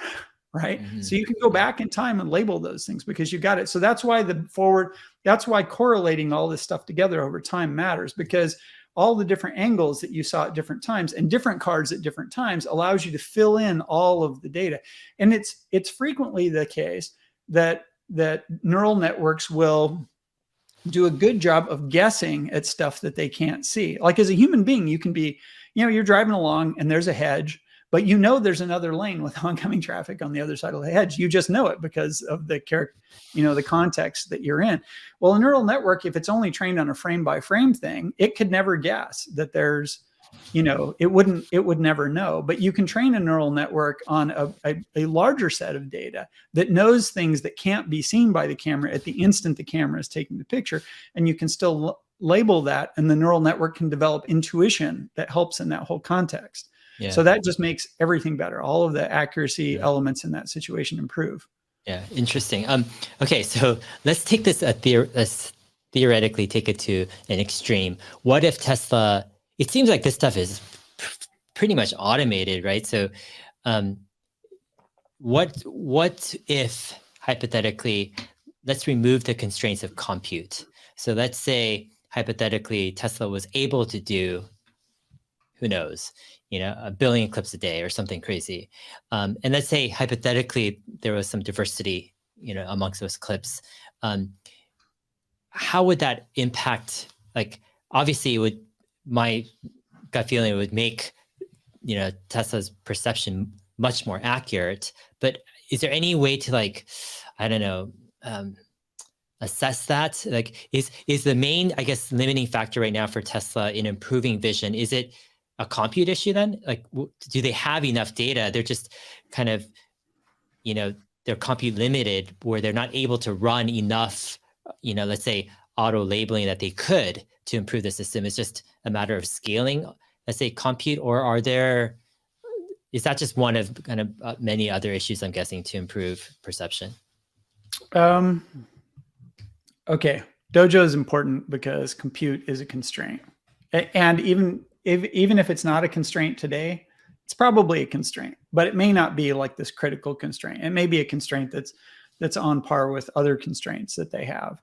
And, it might be the case that, if they could get 10 times as much data center for the same price, I'm sure they'd take it, and I'm sure they could use it and make good use of it. And so they would, to some extent, they would get better results if they just had a lot more compute. But given the cost and the effort to put it in and maintain it and feed it and all that kind of stuff, it might not be as good a use of their engineering resources as other things that they could be doing. And it's all very complicated, right?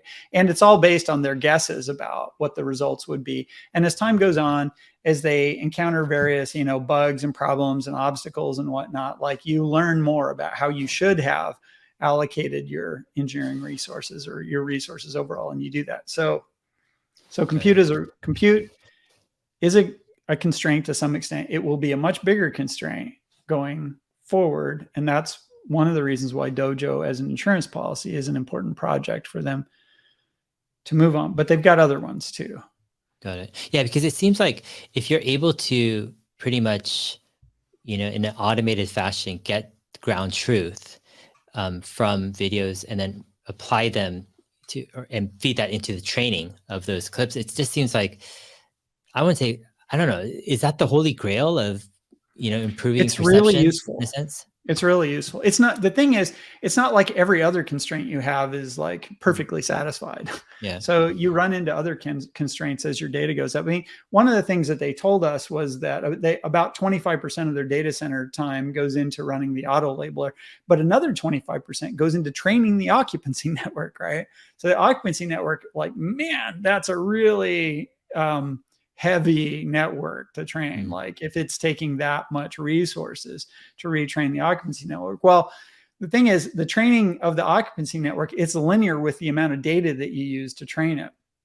So, if you had 10 times as much data, it's going to take 10 times as long to train the occupancy network. So it's not just the auto labeler. I mean, the compute, it's used for both of those things. So if you had 10 times as much compute, you would still be spending a quarter of your time on auto labeling and a quarter of your time on the occupancy network, because they'd both be taking, 10 times as much time now as you scale it up. So how much better does the network get if you can go up 10x on that? And that's a complicated thing. Like, if the network is exactly the same size, because there's other things you can use compute for too. We didn't talk about distillation. So I talked on another podcast recently about distillation.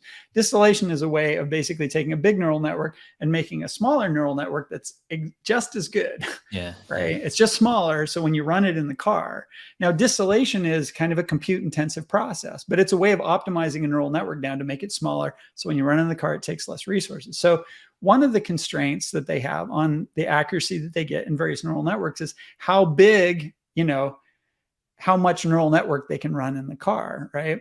Well, you get, if you run distillation on all your networks to distill them down, you get like 10 times as much neural network in your car, or 5 times as much neural network for the same thing. That's a pretty expensive process. But like, if you have unlimited compute, you're going to distill all your networks, right? Because that lets you put the equivalent of a much bigger neural network on the same hardware. Yeah, interesting. So with this 3D reconstruction auto labeling, it seems like, it kind of highlights in a way Tesla's data advantage, or it's kind of leveraging it, because Tesla has the fleet, they have the data, they have diverse data, and they're able to, find ground truth and feed that in, to the training.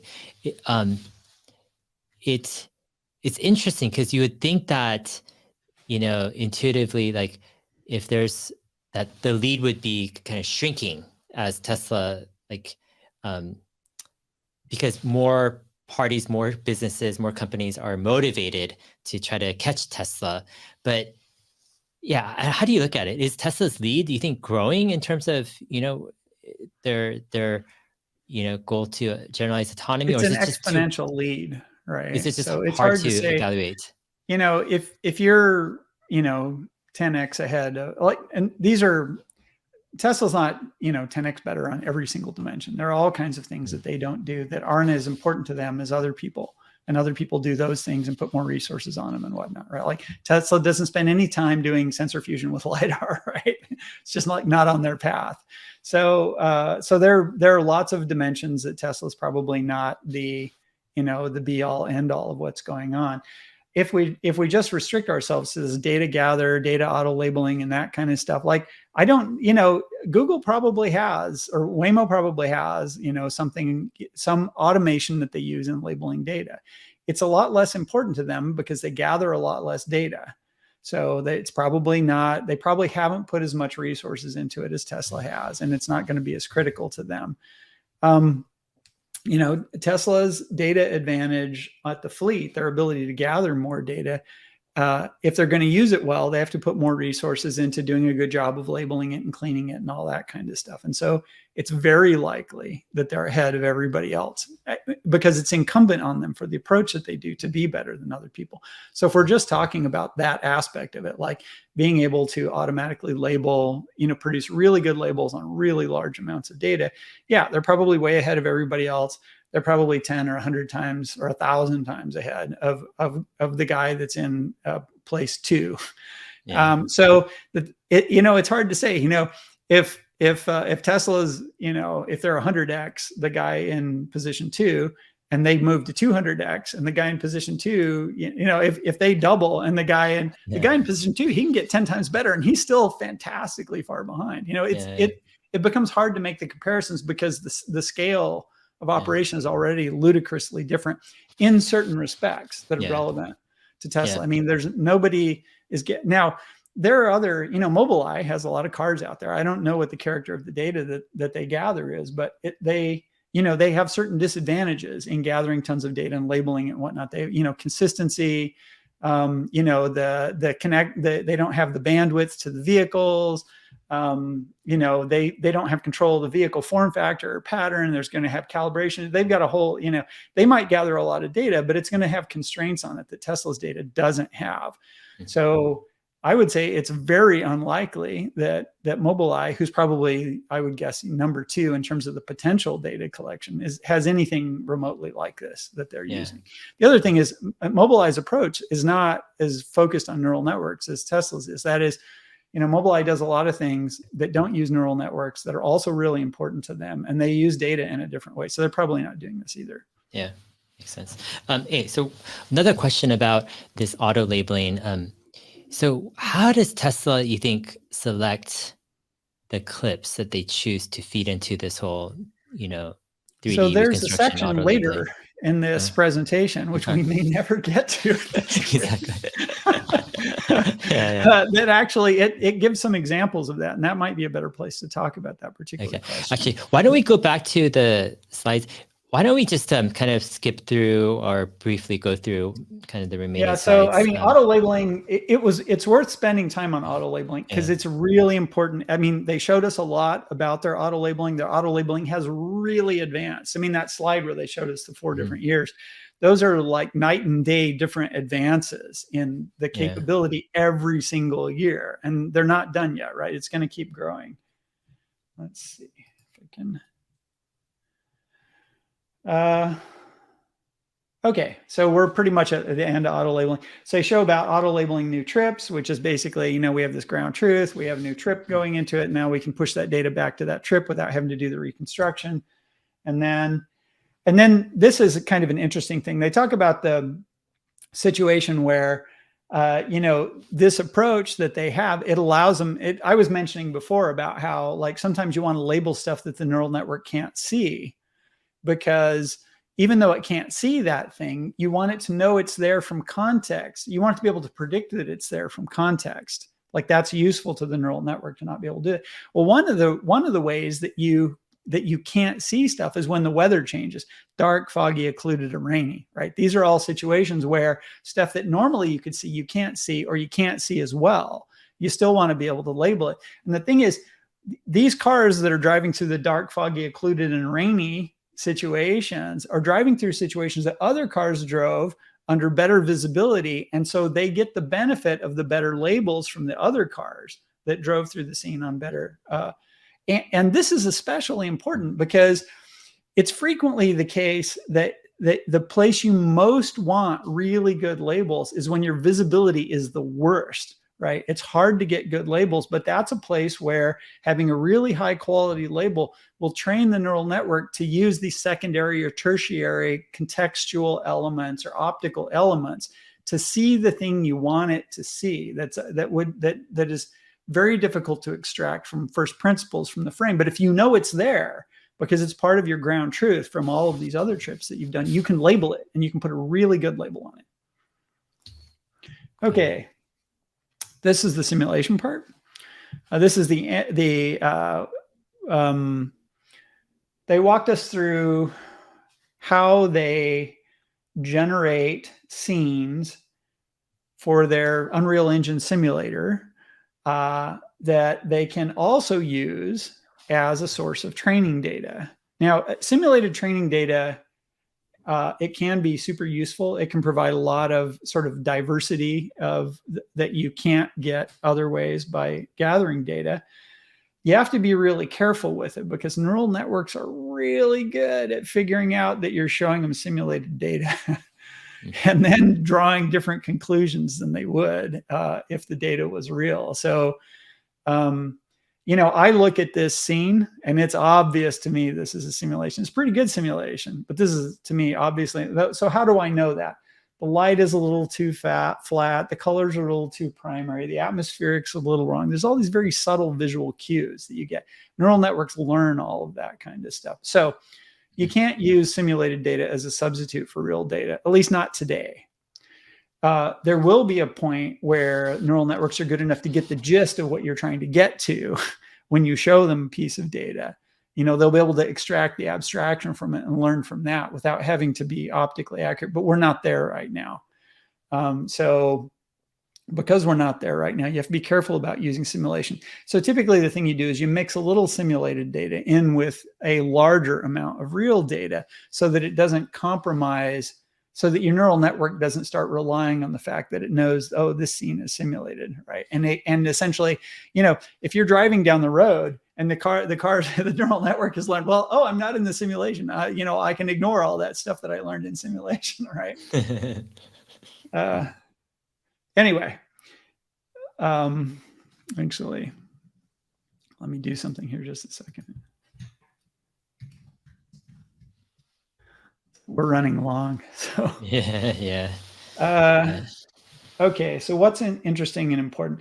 So the gist of I think, if I recall correctly, what we get shown here is how they go about automatically generating simulated data, which is a really interesting aspect of this. Like, generating simulated scenes is super labor intensive if human beings have to drive. So much like the auto labeler, Tesla's gone to a significant amount of effort to make these diverse, interesting scenes that are very richly detailed that don't take very many human hours in order to create it. And they leverage the data they get out of the auto labeler to do this, right? So the auto labeler drives all these roads and it builds this 3D ground truth.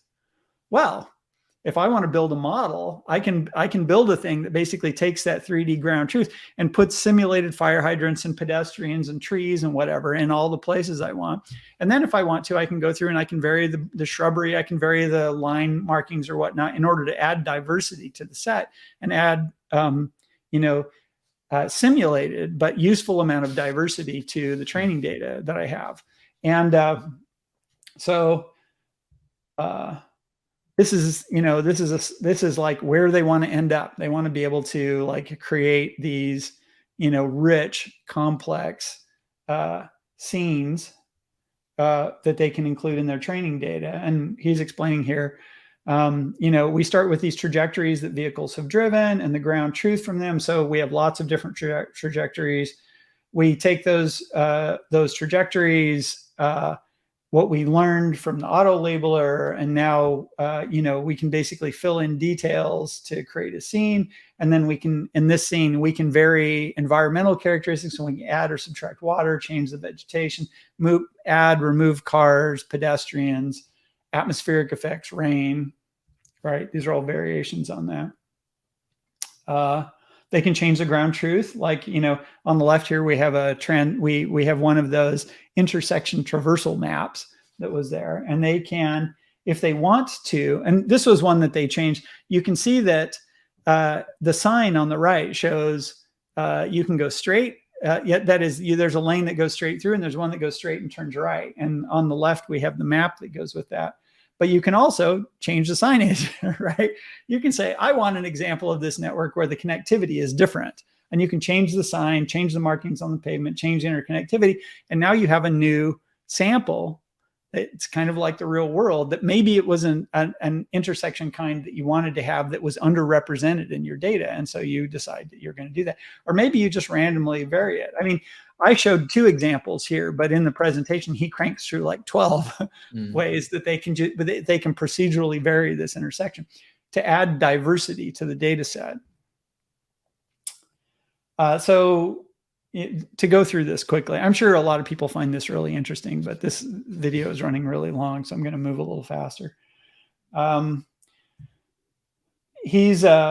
this is basically walking through how they can build really big models of interconnected roads in simulation, so that they can have large databases that are consistent, in a sense, of simulated data. So he shows an example of San Francisco. They have a bunch of intersections. He's spending some time talking about, how you put all this stuff together, because you're building lots of little bits and they're tiles, and you want to tile them together into a bigger simulated world that you can then use for either generating data, or you can also test autopilot in this. You can run autopilot in simulation in these environments and see how it will behave. That's another useful thing that you can do. Or you can take a clip of some interaction. This is something that they showed us at the first AI day, where they can take a clip of some interesting scene where the autopilot was doing something weird. They can convert that into a simulation. They can run autopilot in simulation in that thing. And then you can vary stuff. You can add or subtract some pedestrians, change the lighting angle, rearrange the signage, change the pavement. And you can see how that affects, whether autopilot made that mistake or had that behavior in that particular situation. So, on the left here, we're basically being shown the architecture they have for this super simulation builder that builds, these simulated worlds on a really massive scale. And in this case, they're walking us through how they have a whole bunch of extracted ground truth that the auto labeler extracted in China. In San Francisco. I was thinking Chinatown in San Francisco. And essentially was able to sort of put that together into like a holistic set that they can look at from any angle. They can drive any way, and they can change any characteristic that they want. They've got this big, it's pretty impressive to be able to, down here, they show us like they can do a lot of San Francisco. And I think he mentioned that they can regenerate this overnight. So essentially, if they're like, oh yeah, we want, wildfires, we want San Francisco covered in smoke with like a baleful orange sun over the horizon, let's generate all that ground truth. You can rerun the thing and you can generate basically San Francisco and have a ton of data in that environment. I just made up the wildfire thing, but just as an example of how you might want a large geography that you vary and then extract a lot of data from. Okay, this is the data engine thing.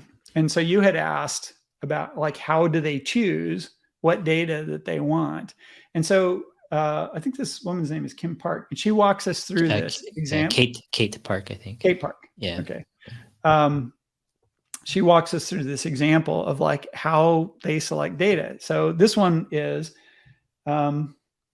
so autopilot FSD is driving through this thing.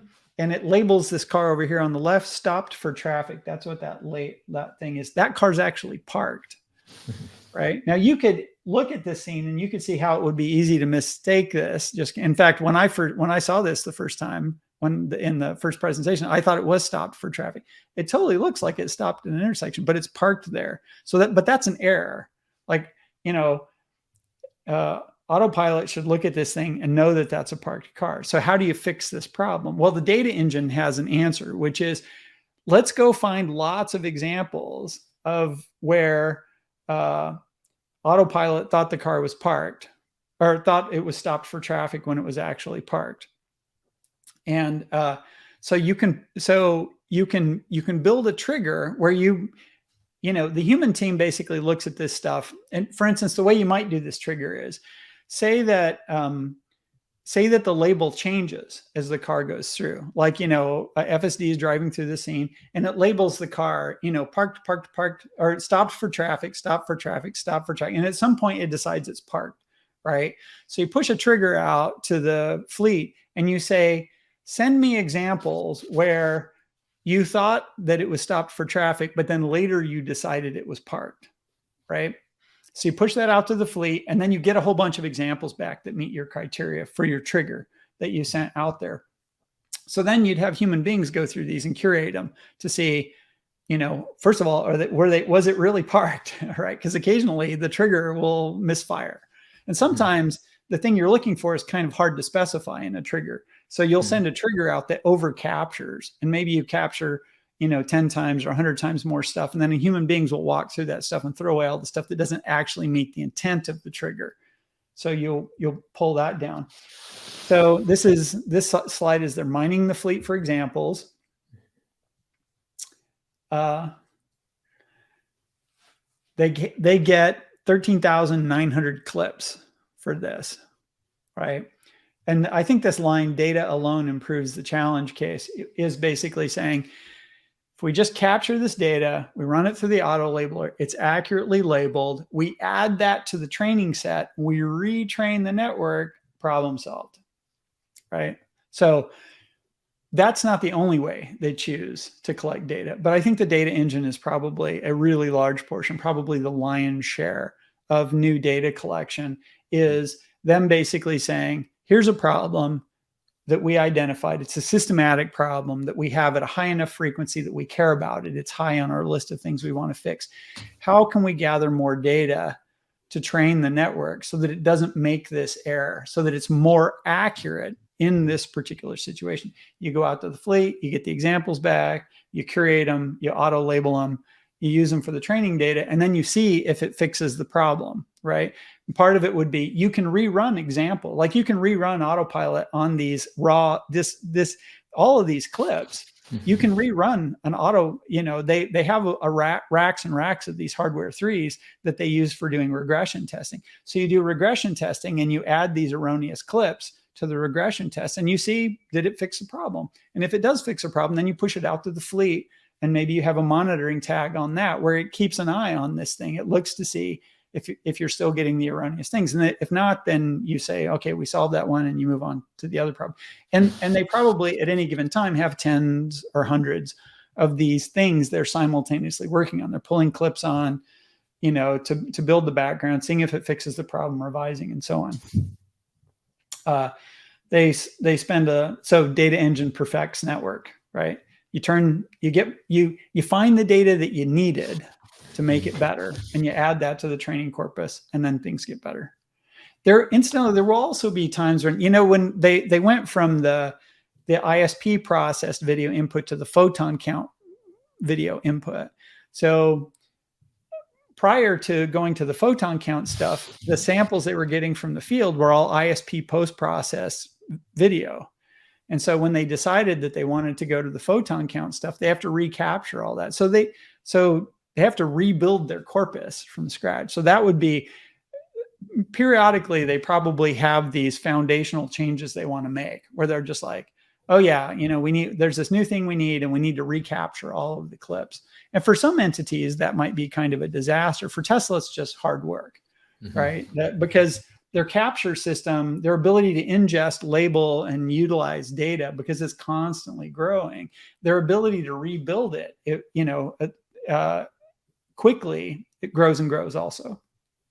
So it's feasible for them to change their mind. I'm guessing they have to keep track of all of their kind of past, I mean, what they've captured, or so if they have to rebuild, right, their entire video data set, then they want to have a diversity of those clips. So they have to Yeah, you'll want to maintain metadata on all the stuff that you ever did, and why you know, what you captured, what was in it, why you did it. Like you can save, even if you decide that you don't want to save all the labeled data on all of those examples, you can save the metadata so that you understand the structure of the corpus that you were using to train to get to a particular result. So if you want to construct a new corpus that has a similar statistical distribution of phenomena, you know, you can do that, because even if you don't save the data, you save the metadata that tells you what was in all these frames. Yeah. Makes sense. Okay. Yeah. Some more stuff about the data. We've talked about the data engine before. So do you have any questions on this stuff that? No, I mean, data engine, it's pretty simple or straightforward. Yeah. Yeah, well, it's been talked about enough. It's a little subtle. Why it's such a clever idea, why it's such a powerful idea for doing particularly what Tesla is trying to do, and how the auto labeler leverages the data engine, because there was a time when the limiter on the data engine was like how fast you could label the data with your army of human labelers, and the auto labeler basically totally levels up that entire capability. Yeah. So to the extent that it does that, the data engine becomes more powerful because this thing back here, like I kept thinking I misread this. Where is this here? 13,900 videos. Like that's a monstrous amount of training data. It's just mind-boggling. Like it's so large. It's like it's bigger than real world. Only it's like I don't know where else in the world do you go and get 13,900 videos or to solve one minor problem. You know? Yeah.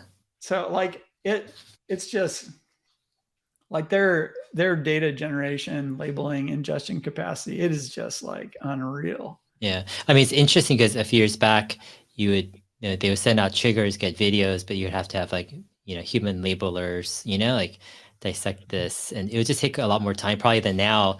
You just stick all these videos, like there's this auto labeling, engine.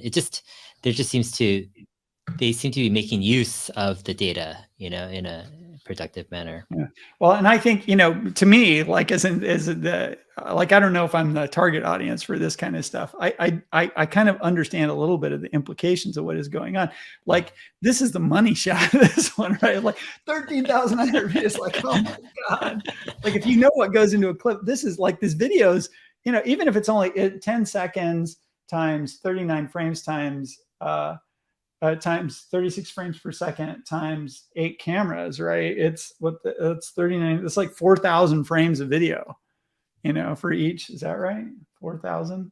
Yeah, it's like 4,000 frames of video. Time 4,000 times 13,900. That's like 50,000 or 50 million. Like it's nuts. It's 50 million. It's 50 million images, right? For one relatively minor problem that they were trying to solve. It's crazy. Yeah. Yeah. Okay. We got through it. That was it. Awesome. We did it. We finished. So where are we at? 2 hours and 26 minutes for the second. Plus I'm going to put this as one video. Right? Yeah. 3.5. Oh man, did you so actually the Dojo video? I told you the longer we make the video, sometimes the more they get viewed. The Dojo video actually got viewed 70,000 something, above almost 80,000 times, I think, because sometimes like if you make but it how really many of those long, people were still awake for the second half? Right? Like YouTube can't tell you how many of them dozed off. That's true. No, but sometimes when you make it long, and then if people watch it actually, then YouTube will push it out more because the view time is long. Actually, it's kind of strange how it works. But you don't run ads, right? Well, it's not really related to ads. I mean, I run occasional ads, but it's more related. They want people to be watching longer or the longest possible. So it's interesting. So actually on YouTube, sometimes the longer you go, the better. But if they you just can keep, they want to make sure whatever you're doing, you're not on Twitter or you're not on Facebook. Yeah. Thanks, James. This was incredibly helpful. I think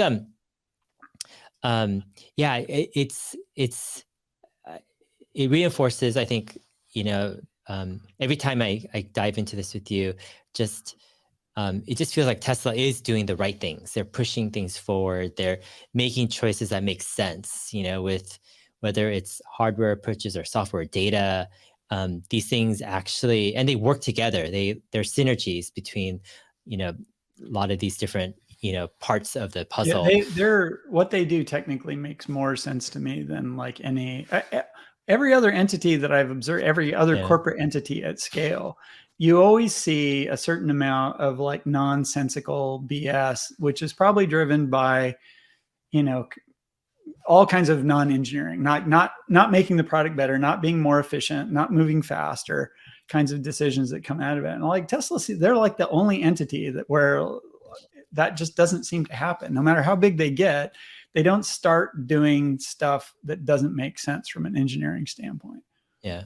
That's super impressive. Yeah. Yeah. So one thought I was having was, did you hear that Elon Musk, this is what some articles were saying, was he brought over like 50 Tesla software engineers to Twitter to review code and all this stuff. Mm-hmm. And it's interesting because if you would have said that like 5 years ago or something, it's like, it would be so crazy to think, this so-called auto company would be headed over to schooling the internet boys. One of the leading cutting edge so-called software social media companies with software.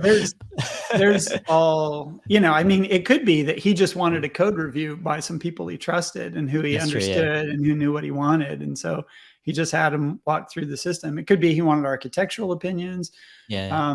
It could be that there's super useful stuff that they're doing at Twitter, like tools or projects or stuff. And he wants the Tesla guys to come over and say, hey, look, they're doing this right. And they're doing that right. And this guy's really smart, and talk to him about that kind of stuff. Like synergy can be good. Yeah. I can imagine all kinds of reasons that you would want to cross-pollinate those two. And not all of them are just for the benefit of Twitter. That's true. I mean, it just strikes me as Tesla has come a long way with software, over the years. Yeah, they're definitely an A-league player for doing software development at this point. Yeah. But the thing that you said about how Twitter's a software company, right? Exactly. Google's a software company. These like software. That's the thing that they really do. Yeah. And having an auto company come there, especially you see the sort of apoplectic failure of the other auto majors, like trying to do relatively. Oh, it's a series telling me that I have a reminder for apoplectic now. I'm impressed that it got that word. You look at it, it's a major problem for Volkswagen, right? Not being able to get software going. Yeah. All right, James, I'm going to let you go. I know it's probably dinner time over there. I'm going to actually, you've been on a few episodes, other podcasts. I want to have people watch them if they're interested. So yesterday you were on Farzad's channel with, I think, Dr. Scott Walker and Dr. Know-It-All, right? Was that yesterday? Yes, that's right. Scott Walker. So, I'll go ahead and try to link to that. I'm going to watch that on my flight next week to California. And then are you going to be on Alien Spaces channel? Is it Monday or so? Yeah, it's Monday. Okay. So people can look out for that podcast as well. Yeah, actually, I love it when you're on like as many places as possible, because it gives me more things to watch and to learn from. It's like, actually, like, I can't believe that you want to hear my voice more. No, it's actually interesting because I'm not really like a big like watcher of other Tesla content. It's just I rather watch like non-Tesla, non-related stuff to get my mind kind of learning about various topics. Probably a little bit easier to be present when you don't have to be part of the interaction too. Like I find when I rewatch stuff that my perception of the conversation is really different than my memory of it. Yeah. And I think a lot of that has to do with the fact that when you're here in front of the camera doing stuff, like you're in a different mental state than when you can just sit back, pause and think about stuff. You absorb it better and it makes more sense. Yeah. But like with technical or with FSD, AI, Tesla stuff, it's one of those like priority topics, I feel. All right, James, take care. Thanks again on behalf of everyone watching. Yeah, we all appreciate it. All right, we'll see ya. Take care.